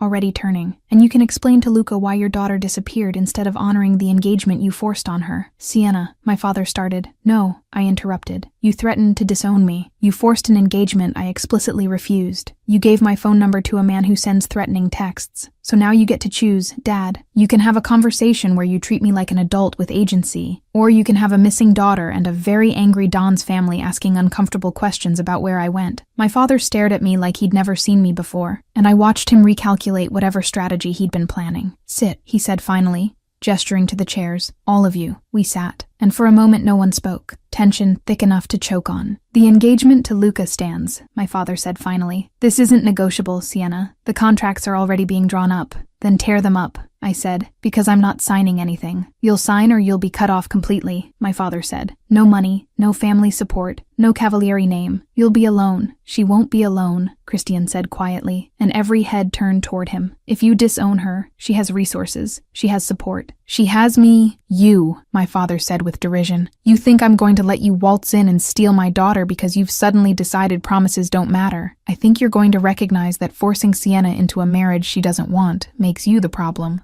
not me, Christian replied. And I think you're going to be smart enough to see that the Ferrara alliance isn't worth losing your daughter over. The Ferrara alliance is critical, my father started. The Ferrara alliance is a liability, Christian interrupted. Luca's organization is barely holding together. His father is losing territory to the Eastern families. Their shipping routes are compromised by federal attention. You're tying the Cavalieri name to a sinking ship, Giovanni. That's not strategy. That's desperation. You don't know what you're talking about, my father said, but I heard uncertainty creep into his voice. I know exactly what I'm talking about, Christian replied. I've been tracking Ferrara movements for 3 months. Their financial records show massive losses. Their people are jumping ship. And Luca specifically is under investigation for trafficking violations that could bring down the entire organization. The room went silent. You're lying, my father said, but he sounded less certain. I'm not, Christian said, pulling out his phone and sliding it across the desk. That's a federal surveillance report dated last week. Luca Ferrara is being watched. Anyone associated with him is being watched, including, soon, your daughter if you go through with this marriage. I watched my father read the document, his expression shifting from anger to calculation to something that looked almost like fear. Where did you get this? He asked carefully. I have contacts, Christian said, and I use them when necessary. This is necessary. You're trying to manipulate me, my father said. I'm trying to save you from making a catastrophic mistake, Christian corrected. Sienna doesn't want this marriage. The marriage itself is strategically terrible, and forcing it anyway makes you look weak, not strong. Every family in this city will see it as desperation, not power. My father was quiet for a long time, staring at the phone, and I watched him wrestle with pride and pragmatism. Even if what you're saying is true, he said finally, backing out now makes me look indecisive. I announced the engagement publicly. Canceling it means losing face, or it means you received new intelligence that changed the strategic calculus, my mother said smoothly. That's not indecisive, that's adaptive. You call Ferrara senior, explain that circumstances have changed, and you delay the marriage pending further review. No one loses face. Everyone saves dignity. And what about Christian? My father asked, his eyes finding mine. What about the promise Vincent made me keep? About protecting you from his son. Vincent's dead, I said quietly, and the promise was about protecting me from what Christian might become. But he's become someone worth knowing, someone who fights for people instead of just controlling them, someone who gave me choices when you tried to take them all away. You're in love with him? My father said, and it wasn't a question. I don't know yet, I admitted honestly, but I'd like the chance to find out without being forced into marrying someone else. My father looked between me and Christian, something complicated working across his expression, before he sighed heavily. 1 month, he said finally. I'll delay the engagement for 1 month. Tell Ferrara Sr. we need more time for negotiations. But Sienna, if in 1 month you haven't figured out what you want, if this situation with Christian hasn't resolved itself, then we revisit the Ferrara alliance. Understood? It wasn't perfect, but it was more than I'd expected. Understood, I said. And Christian, my father continued, his voice going hard. If you hurt my daughter, if this turns out to be manipulation or a power play, I will destroy you and everyone you care about. That's not a threat. That's a promise. Understood, Christian replied calmly. Good, my father said, dismissing us. Get out of my office, all of you. I need to make some very uncomfortable phone calls. We filed out, and I didn't breathe properly until we were back in the garden. That went better than expected, my mother observed. He gave us a month, I said. That's not exactly a victory. It's more time than you had this morning, Christian pointed out. And time is what we need to figure this out properly. Figure what out? I asked. Whether we're real or just rebellion. Whether we're worth fighting for, Christian corrected. Which I already know the answer to, but you need to figure out for yourself. Before I could respond, Marco appeared around the hedge looking pale. We have a problem, he said. Luca just posted on social media. About you, about Christian, and about making sure threats are handled appropriately. It's getting attention. A lot of attention. He showed me his phone, and I felt ice flood through me at the post. Some people don't understand boundaries. Some people think they can interfere in family business. Let this be a reminder that the Ferrara family handles threats. All threats. Sienna Cavalieri, Christian Rossi. That's a public threat. Christian said, his voice going absolutely deadly. That's a declaration of intent, Marco corrected. He's escalating. Making it public means he can't back down now without looking weak. What does he mean by handles threats? I asked, even though I was afraid I knew. He means he's going to do something stupid, Christian said, already pulling out his phone. At something violent to prove a point. And that's when the first gunshot echoed through the garden. Chapter 8. When protection becomes war. Everything happened too fast and too slow simultaneously. Christian's hand on my arm pulling me down behind the stone fountain. My mother's sharp intake of breath. Marco already moving toward the house, and another shot cracking through the air hitting the statue above our heads. "Stay down," Christian said, his voice absolutely calm despite the chaos, and I watched him pull a gun from somewhere I hadn't known he was carrying. "You brought a gun to tea with my mother?" I asked, slightly hysterical. "I always carry," Christian replied, scanning the garden with professional efficiency. "Marco, get them inside, now." "I'm not leaving you out here," I protested. "You're not dying in your mother's garden because Luca Ferrara is having a tantrum," Christian corrected. "Move. Now." Marco grabbed my arm, pulling me toward the house while my mother followed with surprising calm for someone who'd just been shot at, and we made it inside before another shot shattered a window. "Basement," my mother said, already moving. "It's reinforced. Your father insisted after the incident in '09. "What incident in '09? I asked, following her downstairs I'd never noticed before. "Later, darling," my mother replied, opening a door that revealed what looked like a panic room. Inside, "Marco, call security, tell them shots fired, possible assault, and to lock down the entire property." "Already done," Marco said, his phone to his ear. "Dad's security team is mobilizing. They're estimating 3 minutes to reach the garden." "Christian's still out there," I said, moving back toward the stairs. "Christian can handle himself," my mother said, catching my arm. "He's survived far worse than Luca Ferrara with poor aim and wounded pride." "How do you know Luca's aim is poor?" I challenged. "Because if it wasn't, we'd be dead," my mother replied pragmatically. "He's making a statement, not actually trying to kill anyone. Though that could change if someone does something stupid, so we're staying here until it's clear." The next 5 minutes were the longest of my life, listening to muffled sounds from above. Marco coordinating with security, my mother calmly making tea in a panic room because apparently that's what Cavalieri women did during assassination attempts. "Does this happen often?" I asked, accepting a cup with shaking hands. "Define often," my mother replied. "Your father has made enemies. Occasionally they express their displeasure. This is somewhat more dramatic than usual, I'll admit." My phone buzzed with a text from Christian. "Christian, I'm fine. Luca's men retreated when security arrived. 4 shooters, all terrible aim. Probably meant to scare more than kill. Me. Probably. Christian, definitely meant to scare. Real assassination attempts are quieter. This was theater. Me. Comforting. Christian, I'm coming down. Don't shoot me when I open the door. Me. I don't have a gun. Christian, your mother does."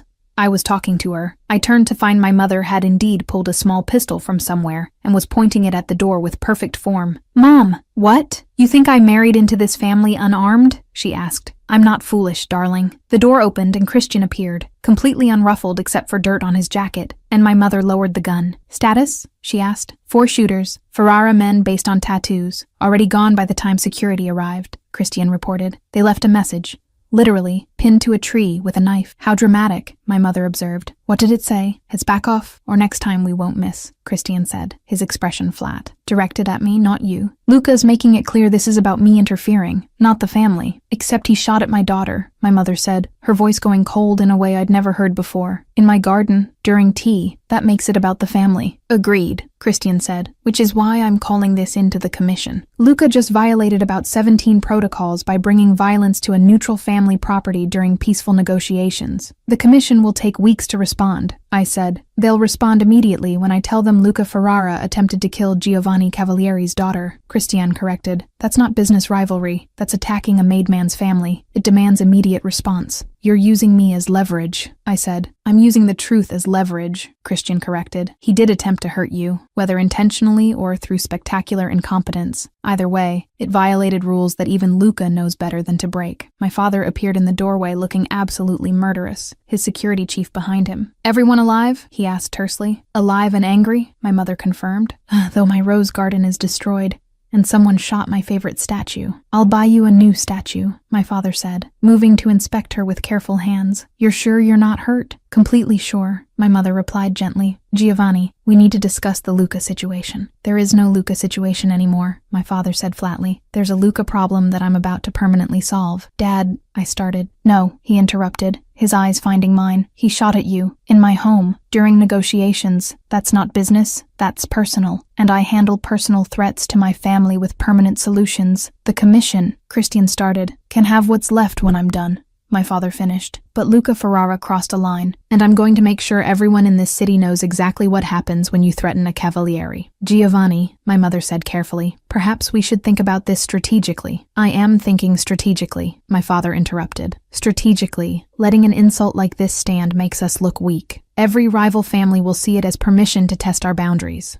I'm drawing the line now, clearly, with consequences. I watched my father transform from politician to something colder, more dangerous, and realized I was seeing the man who'd built the Cavalieri Empire through calculated violence. Sienna, my father continued, his tone shifting slightly. The engagement to Luca is over. Officially, I'll handle his father personally. You're free to make your own choices about your future, including, he glanced at Christian, whatever complicated situation you're pursuing here. What? I managed, not quite believing what I was hearing. I said you're free, my father repeated. Luca violated trust, endangered my family, and proved himself unworthy of an alliance. Therefore, no alliance, no engagement, no further discussion. Just like that? I asked. Just like that, my father confirmed. Though Christian, we need to discuss parameters. My office. Now. Christian nodded and followed my father out, leaving me with my mother and Marco in a panic room, trying to process the fact that I'd apparently been freed from an unwanted engagement by being shot at. That was unexpected, Marco said finally. Your father doesn't tolerate threats to family, my mother explained. It's one of his few genuinely unbending principles. Luca threatening you flipped a switch Giovanni rarely accesses. And so what now? I asked. Now we clean up the garden, file reports with the appropriate authorities, and wait to see what your father negotiates with Christian, my mother said calmly, though I suspect it will involve strict boundaries,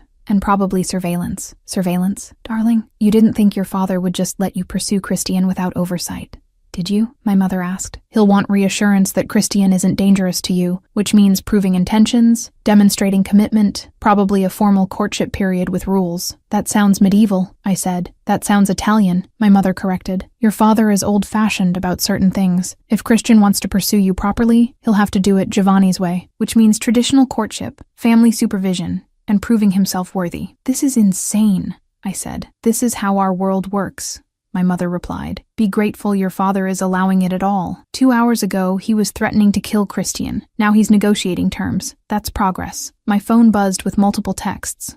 Valentina, apparently having heard about the shooting. Valentina, I heard what happened. Are you okay? Is Christian okay? Valentina, this is exactly what I warned you about. Getting involved with him brings violence. You should have listened. Valentina, call me when you can. We need to talk about how to handle this situation going forward. Valentina thinks she's still relevant, Marco observed, reading over my shoulder. That's adorable. She's not wrong about the violence part, I said. The violence is Luca being an idiot, Marco corrected, not Christian being dangerous. There's a difference. Is there? I challenged. Christian carries a gun to tea parties. That's not exactly safe. Christian carries a gun because our world requires it, Marco said. He also threw himself between you and gunfire without hesitation. That's protection, not danger. Before I could respond, Christian returned with my father, both of them looking slightly less homicidal. We've reached an understanding, my father announced. Christian will be permitted to court Sienna under specific conditions. Chaperoned dates for the first month, family dinners twice weekly, and absolute transparency about intentions and activities. You're treating me like I'm 16, I protested. I'm treating you like someone I almost lost today, my father corrected, his voice softening slightly. And I'm compromising, Sienna. I'm allowing something I swore I'd never allow, because I can see it matters to you. But I need reassurance that it's safe. Give me that. I looked at Christian, who nodded slightly. Fine, I said. Chaperoned dates, family dinners. But Dad, you have to actually try to get to know him instead of just interrogating him about his family history.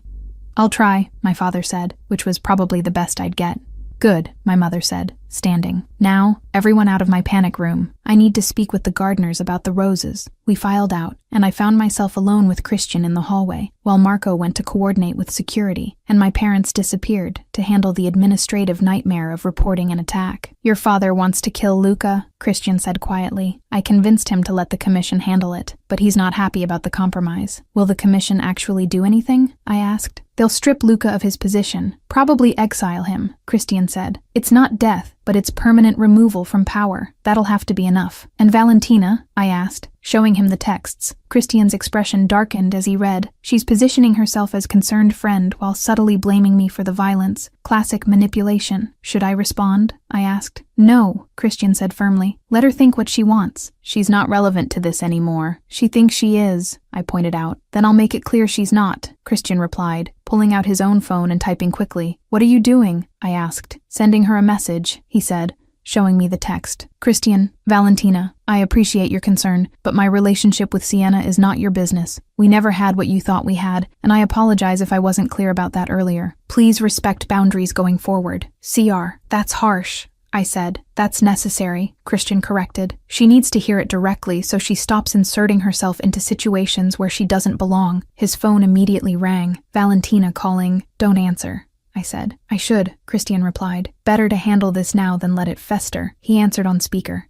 Valentina, you're seriously choosing her. Valentina's voice came through, angry and hurt. After everything we've built, after months of me being there for you. We didn't build anything, Christian said carefully. We had dinner a few times. I never promised you more than that. You let me think, Valentina started. I let you make assumptions I should have corrected, Christian interrupted. That was wrong of me. But Valentina, whatever you thought we were, we're not that, and we're not going to be. Because of her, Valentina said bitterly. Because of a lot of reasons, Christian replied. But yes, Sienna is part of it. I'm sorry if that hurts, but it's the truth. You're making a mistake, Valentina said. She's complicated, damaged, comes with family drama and impossible expectations. I could have been easy. I don't want easy, Christian said. I want real, and that's what Sienna is. Silence on the other end. Then, fine, be with her, but don't come crying to me when it all falls apart. She hung up, and Christian looked at me with something vulnerable in his expression. That was real, I asked quietly. What you said about wanting real. Every word, Christian confirmed. Sienna, I spent 5 years pretending I didn't want you. I'm done pretending. Whatever this is between us, it's real. Complicated, definitely. Impossible, maybe, but real. So what now? I asked. Now we do this properly, Christian said. Chaperoned dates, family dinners, proving to your father I'm worth the risk, and we figure out if real is enough. Is it? I challenged. Enough. Ask me again in a month, Christian said, pulling me closer. When we've survived your father's scrutiny and your family's chaos and whatever else the universe throws at us, then I'll tell you if real is enough. He kissed me, careful and certain, and I kissed him back thinking that maybe, possibly, real was exactly what I needed. Even if real came with gunfire and family politics and a future I couldn't quite predict, at least it was mine to choose. Chapter 9. Proving it's real. 2 weeks later, your father is staring at me like he's calculating how to make my death look accidental, Christian observed quietly, cutting his steak with perfect precision while my entire family watched us have dinner in the formal dining room. He does that to everyone, I said, which was partially true. He doesn't look at Marco like that, Christian pointed out. Marco's his son, I replied. Different calculation. Comforting, Christian said dryly, and I saw his lips twitch slightly when my mother asked him to pass the wine. This was our 4th mandatory family dinner in 2 weeks, and the awkwardness had evolved from excruciating to merely uncomfortable, which I was counting as progress. Christian, my father said, setting down his fork with the kind of deliberate precision that meant interrogation was incoming. I've been reviewing your business portfolio. Your consulting firm handles some interesting clients. Legitimate clients, Christian replied smoothly. Everything properly documented and legally sound. I'm sure, my father said, not sounding sure at all. Though I notice you recently dissolved several partnerships. Consolidating, simplifying, Christian corrected. I'm reducing commitments that require extensive travel. Makes it easier to be present for other priorities. He glanced at me when he said it, and I felt warmth bloom in my chest, despite the awkwardness of having this conversation in front of my entire family. How considerate, my father said, and I couldn't tell if he was being genuine or sarcastic. Giovanni, stop interrogating the man, my mother said. We've had this conversation 4 times already. His business is clean, His intentions are clear, and you're being unnecessarily hostile. I'm being appropriately cautious, my father corrected. You're being dramatic, my mother replied. Sienna, how was your chaperone date yesterday? Awkward, I admitted. Marco came along and spent the entire time providing commentary on our conversation like he was a sports announcer. I was helping, Marco protested around a mouthful of bread. You two are terrible at small talk. Someone needed to facilitate. We don't need facilitation, I said. You spent 15 minutes discussing weather patterns, Marco replied. That's not romance. That's a meteorology lecture. We were being appropriate, Christian said, but I heard amusement beneath the words. Given your brother was literally sitting between us in the movie theater, I was maintaining appropriate distance, Marco said virtuously. As instructed. You ate all my popcorn, I pointed out. That was a bonus, Marco agreed cheerfully. My phone buzzed with a text from an unknown number, and I felt my stomach drop when I opened it. Unknown. Enjoy your little courtship while it lasts. Some of us don't forget. L. I showed Christian discreetly and watched his expression go absolutely cold. Luca's supposed to be under commission oversight, he said quietly. He's not supposed to have access to communication. Apparently, he found a way, I said. Apparently, he's about to regret that, Christian replied, already pulling out his own phone. What's happening? My father asked, noticing the tension. Luca contacted Sienna, Christian said, showing him the message, which violates at least 3 commission directives. My father read the message, his expression darkening. I'll handle this. With all due respect, Christian said carefully, the commission needs to handle it. If you intervene directly, it complicates their authority. I don't care about their authority when someone is threatening my daughter, my father said flatly, which is why I'm asking you to trust me to handle it through proper channels, Christian replied. Let me report this. Let the commission respond, and Luca's already limited options become non-existent. He's digging his own grave. Let him. I watched my father wrestle with the urge to take immediate action versus trusting Christian's approach, and finally he nodded once. Fine, but if the commission doesn't respond within 24 hours, I'm handling it myself. Fair enough, Christian agreed. The rest of dinner passed with slightly less tension, and when dessert was served, my mother announced that she'd arranged for Christian and me to have a supervised garden time, which apparently meant we could walk the grounds as long as Marco followed at a discreet distance. Your family is exhausting, I said once we were outside, Marco trailing about 20 feet behind, pretending to be interested in the rose bushes. Your family is protective, Christian corrected. There's a difference. How are you so patient with all of this? I asked. The dinners, the chaperones, my father's constant interrogation. Because you're worth it, Christian said simply, and because I spent 5 years staying away from you. Compared to that, having dinner with your family twice a week is easy. Even when my father looks at you like he's planning your funeral? I asked. Especially then, Christian replied, because it means he cares enough to be protective. That's not something to dismiss. We walked in comfortable silence for a moment, before I asked the question that had been building for 2 weeks. Is this real? I said quietly. Or are we just, I don't know, caught up in the forbidden aspect of it, the drama and danger and fighting my father? Christian stopped walking, turning to face me with an intensity that made my breath catch. You want to know if this is real? He asked. If I'm doing this because you're forbidden or because I actually want you? Yes, I admitted. Then let me be very clear, Christian said, moving closer despite Marco's presence. I wanted you before any of this happened, before your father forced the Luca engagement, before the corridor,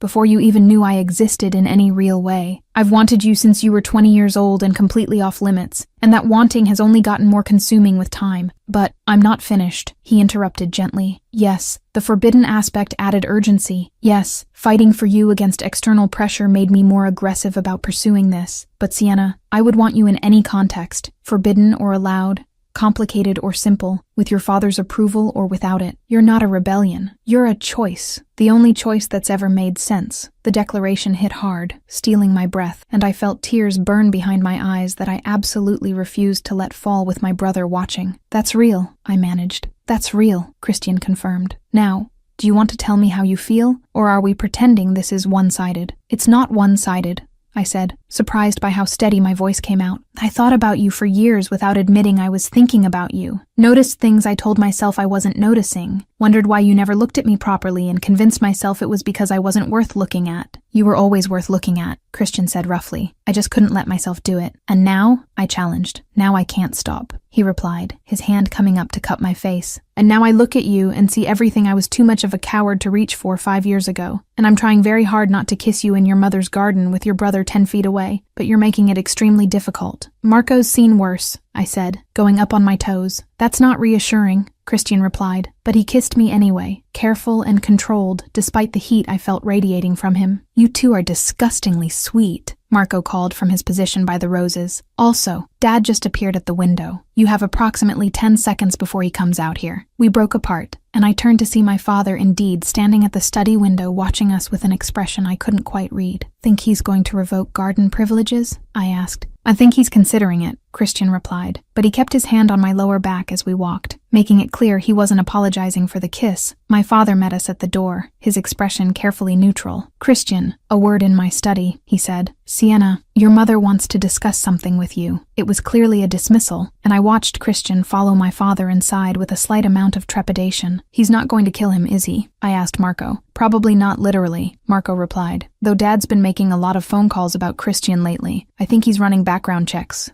Again, he already did 3 background checks, I protested. 4th time's the charm, Marco said. Come on, Mom's in the conservatory. She wants to show you something. I found my mother arranging flowers with the kind of focus that meant she was processing something complicated. Mom, sit, darling, she said, gesturing to the bench. We need to talk about expectations. That sounds ominous, I said, sitting. It's practical, my mother corrected, setting down her pruning shears. Sienna, your father is considering giving his approval for you and Christian to move forward. Actually move forward, as in formal courtship with intention toward marriage. My heart stopped. What? He's been watching how Christian handles himself, my mother explained. How he responds to pressure, how he treats you, how he navigates your father's hostility, and Giovanni is impressed, which is not a word he uses lightly. Dad's impressed by Christian? I repeated, not quite believing it. I don't sound so surprised, my mother said with a slight smile. Christian has proven himself patient, respectful, and genuinely committed. Those are qualities your father values. But he threatened to kill him 2 weeks ago, I pointed out. Your father threatens to kill everyone, my mother replied. It's his love language. The fact that he's now considering blessing this relationship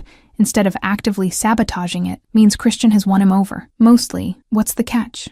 I asked, because there was always a catch. The catch is that your father wants assurances, my mother said, about protection, about Christian's business remaining clean, about your future being secure. He's going to ask Christian some very direct questions tonight, and depending on how Christian answers, you'll either have your father's blessing or another month of supervised courtship. What questions? I asked nervously. Questions about intentions, my mother said. About whether Christian is serious enough to actually commit, or if this is still exploratory. Your father doesn't do exploratory, Sienna. If he's giving his approval, it's because he believes this leads somewhere permanent. That's a lot of pressure, I said. That's family, my mother corrected. We don't do casual in the Cavalieri world. Everything is permanent, binding, consequential. If you're not ready for that level of commitment, you need to tell Christian now, before your father has this conversation with him. I sat there processing, trying to figure out if I was ready for permanent, and realized that despite the chaos, and the short timeline, and the absolute insanity of the past month, I couldn't imagine choosing anything else. I'm ready, I said. Are you sure? My mother pressed. Because once your father gives his blessing, walking away becomes infinitely more complicated. You'll be formally attached to Christian in ways that matter to every family in this city. That's not something you undo easily. I'm sure, I said, more confidently now. Mom, I spent 5 years wondering why he wouldn't look at me. Now I know he was looking the entire time. Just couldn't act on it. I'm not walking away from that. My mother studied me for a long moment, then smiled. Good, then let's hope Christian gives your father the right answers. An hour later, Christian emerged from my father's study looking slightly shell-shocked, and my father followed with an expression that was almost satisfied. Sienna, my father said, Christian has something to discuss with you, privately. Marco is no longer required to chaperone. Wait, really? I asked. Really, my father confirmed. You're both adults. I trust you'll behave appropriately. He left before I could question this sudden change, and I turned to Christian, who was watching me with an intensity that made my stomach flip. What did he say to you? I asked. A lot of things, Christian replied, most of them threatening, but the relevant part is that he's giving his approval for us to move forward, officially. Officially meaning, I pressed. Meaning I'm allowed to court you without supervision, Christian said. Meaning your father recognizes this as serious and permanent instead of exploratory. Meaning, he paused, something vulnerable crossing his expression, that if I'm doing this, I'm doing it with intention toward marriage. Eventually, when you're ready, the words hung between us, heavy with implication. He asked you about marriage, I managed. He asked if I was serious enough to consider it, Christian corrected. And I told him yes, because I am. Sienna, I'm not doing this to pass time or rebel against agreements. I'm doing this because I want a future with you. And your father needed to know that before he'd approve. That's a lot of commitment after 1 month, I said carefully. It's a lot of commitment after 5 years of wanting something I couldn't have, Christian replied. The month just made it clear that wanting it and actually having it are both worth the fight. I stared at him, trying to process the fact that we'd gone from forbidden to father approved in 4 weeks, and that Christian had apparently just told my father he was considering marrying me eventually. Say something, Christian said when the silence stretched too long. Please, because your father said if you're not on the same page about this, I need to back off and give you space, and I really don't want to do that. I'm on the same page, I said, finding my voice. I'm just surprised that my father approved, that you told him you were serious, that this is actually happening. Is it too fast? Christian asked carefully. Probably, I admitted, but nothing about us has been slow. We went from forbidden to shooting to formal courtship in a month. Fast seems to be our speed. So you're okay with this? He pressed. I'm terrified and excited and completely sure simultaneously, I said, which probably means I'm making either the best or worst decision of my life. Let's aim for best, Christian said, pulling me closer finally, without chaperones or watchful eyes, or my father's disapproval hanging over us, and figure it out together. He kissed me properly then, without restraint or caution, and I kissed him back thinking that maybe fast was exactly what we needed, because we'd waited 5 years already, and I was done waiting. Lena's comment. Marco ate all her popcorn while chaperoning. Luca sent threatening texts from commission supervision. The dad went from, I'll kill you, to do you plan to marry my daughter eventually? In 2 weeks. And Christian basically said, yes, I'm serious about forever, which made the dad release them from chaperoning. This family speedruns relationship milestones like they're in a competition. Epilogue. 6 months later, I found Christian in his home office at 2 a.m., still working, and I leaned against the doorframe in one of his shirts, and nothing else watching him frown at spreadsheets with the kind of focus that meant he was avoiding thinking about tomorrow. You're still awake, I observed. Can't sleep, he admitted, finally looking up. Keep thinking I'm going to wake up, and this will all be some elaborate dream. Cold feet, I teased, moving into the room. Absolutely not, Christian said, his eyes tracking over me with heat that made my skin prickle. But marrying you in front of your father and half the city's families tomorrow feels surreal. We started with you naked in a corridor and somehow ended up here. You're wearing my shirt, he observed, his hands settling on my hips as I reached him. Nothing else underneath. That's not practical. That's deliberate provocation. Is it working? I asked. Extremely, Christian said, standing with me still wrapped around him. Office or bedroom? Surprise me, I replied, and he did, taking me to neither, and instead carrying me to the massive windows overlooking the city, setting me down with my back against the cool glass. Anyone could see, I said breathlessly as he braced his hands on either side of me, caging me in. Let them, Christian replied, his forehead resting against mine, close enough that I could feel his breath. Let the whole city know you're mine. Tomorrow it's official, but tonight you're already mine and everyone should know it. Possessive, I observed, my hands sliding up to frame his face. Absolutely, he agreed, kissing me with the kind of intensity that made the city lights blur and my knees weak, taking his time until nothing existed except us. This moment, the night before everything changed officially, but felt exactly the same in all the ways that mattered.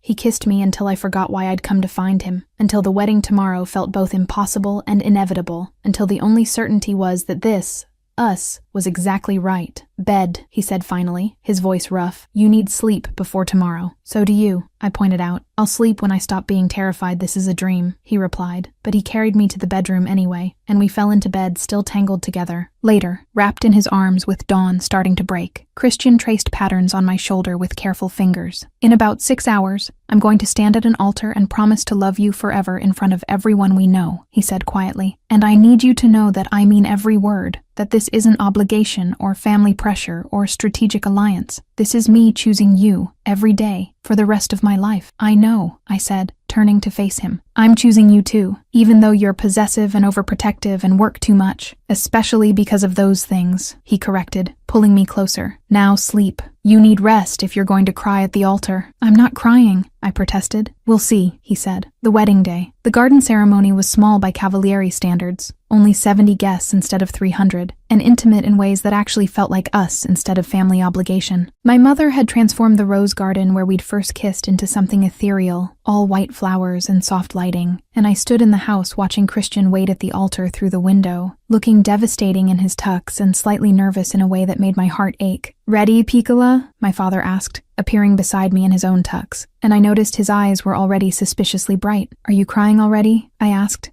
No," he said, too quickly. "I have allergies." "To emotions?" I teased gently. "To watching my daughter marry someone," he admitted, his voice rough. "Even someone I approve of. Even someone who proved himself worthy. You're still my little girl. Sienna." "Dad," I said, my own throat tight now. I know, he said, clearing his throat. "I'm supposed to be strong and patriarchal and Italian about this, but you're my only daughter, and I'm allowed one moment of weakness." "Mom said you'd cry," I said. "Your mother is too perceptive," he muttered, but he was smiling. "Sienna, before we go out there, I need you to know I was wrong. About forbidding this. About thinking Christian was a threat instead of a partner. About trying to control your life instead of trusting your judgment. You were protecting me," I said gently. "I was suffocating you," he corrected, "and I'm sorry. But watching how he fights for you, how he looks at you, how he became someone worthy of you, that's everything a father hopes for his daughter, even if it took me too long to see it." Now I was crying, and I didn't care about my makeup. "That's the most you've said about feelings in 25 years. Don't get used to it," he said, but he pulled me into a hug. "I love you,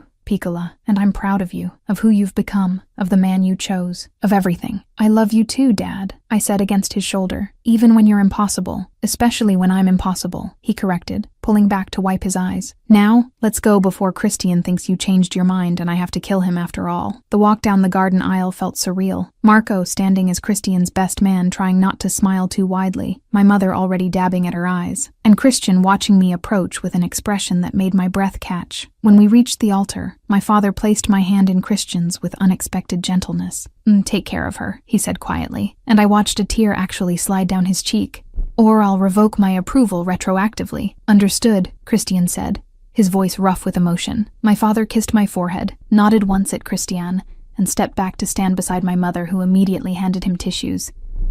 "He's crying," I whispered to Christian. "So am I," Christian admitted, and I realized his eyes were bright too.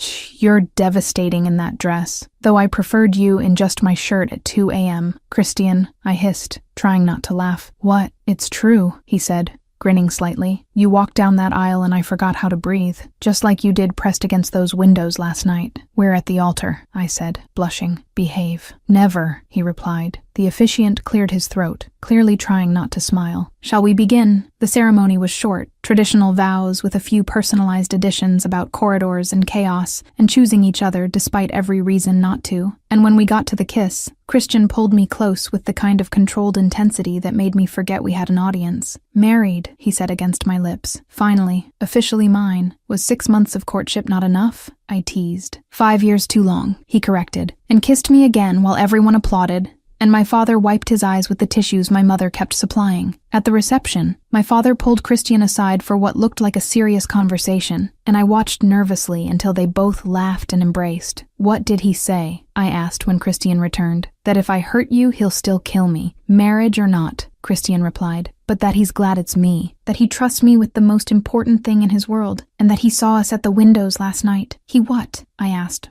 mortified. "He has security cameras everywhere, apparently," Christian said, clearly amused. He said, "At least you're passionate about my daughter." "I'm never going near those windows again," I said, burying my face in his chest. "Yes, you are," Christian corrected. "Tonight, tomorrow, every night we're married." "Because I meant what I said. Let the whole city know. You're mine. You're impossible," I said. "You married me anyway," he pointed out. "Best decision I ever made," I admitted, watching my father dance with my mother, his face still suspiciously bright. "Even if my dad watches security footage, especially because your dad watches security footage and still approved," Christian said. "That's real acceptance." We danced while the sun set, and my father watched with tears still in his eyes, and everything felt exactly right. We'd started with chaos. A naked corridor, forbidden promises, gunfire in gardens, but we'd built something real, something worth the fight, something permanent. And watching my father cry happy tears while my husband held me close, I knew we'd made the right choice. All of them. Now, the fun facts from our story that everyone loves, totally worth listening to. Christian handed over his jacket without looking, turned his back, took it off, tossed it in her direction, kept absolute control while dying inside. True story. He told me himself. Christian never touched her. But no other man ever saw her the way he saw her in that corridor. The promise was made by Christian's father, Vincent, to Sienna's father, to protect her from what Christian could become as a don. Vincent loved Sienna like a daughter. Christian stalked Sienna secretly, off the radar, for 5 years, admitted he'd wanted her since she was 20. Red dress. Her father's party. She laughed and the whole room lit up. Luca sent snipers during tea time, 4 shooters. Terrible aim. More theater than real assassination. But they destroyed her mother's rose garden. She loved those plants. Sienna's mom has a gun in the panic room, pulled the pistol with perfect form, aimed at the door, made tea during the shootout. Did you think I married into this family unarmed? A true boss. Giovanni the father went from, "I'm going to kill you," to "What are your marriage intentions?" in 2 weeks. Christian proved himself worthy by surviving interrogations and not retaliating against threats. Marco the brother was the best secondary character, declined 43 calls from Valentina for fun, hacked security to cover for Sienna, ate all the popcorn at the movies as a chaperone, supervised dating included, mandatory dinners twice a week. Marco as a chaperone at the movies sitting between them, revocable garden privileges, and 15 minutes of weather-only conversation, LOL. Giovanni approved when Christian said, "I'm serious enough to consider marriage," lifted supervision, allowed real dating, and started to like him. Lena's review, why it works, slow burn that starts hot. Chapter 1 is already on fire, but it takes 9 chapters for them to truly be together. Forbiddens with a reason, not dad said no, but a death-bound promise between families for genuine protection. Competent villain, Luca escalated to a shootout. Not just empty threats, real family. A mom who makes tea during an attack. A father who changes his mind based on evidence. A brother who's funny without being dumb. Strong protagonist without being annoying. Sienna has panic, fear, vulnerability. But she confronts her father, demands choices, and isn't passive. Gold secondary characters, Marco stole scenes. The mom is a silent mastermind. Even Valentina was well written as territorial, but not a villain. The difference? A relationship built in layers, instant chemistry, trapped for years in that corridor. But trust and commitment took months. Christian proved himself through actions, stood up to his father. Protected her, negotiated terms, waited until she was ready. I loved this story. I was inspired on this one, darling. Did you love it too? I want to know. The more you comment, the more I understand what you want. See you in the next story. That one promises everything too.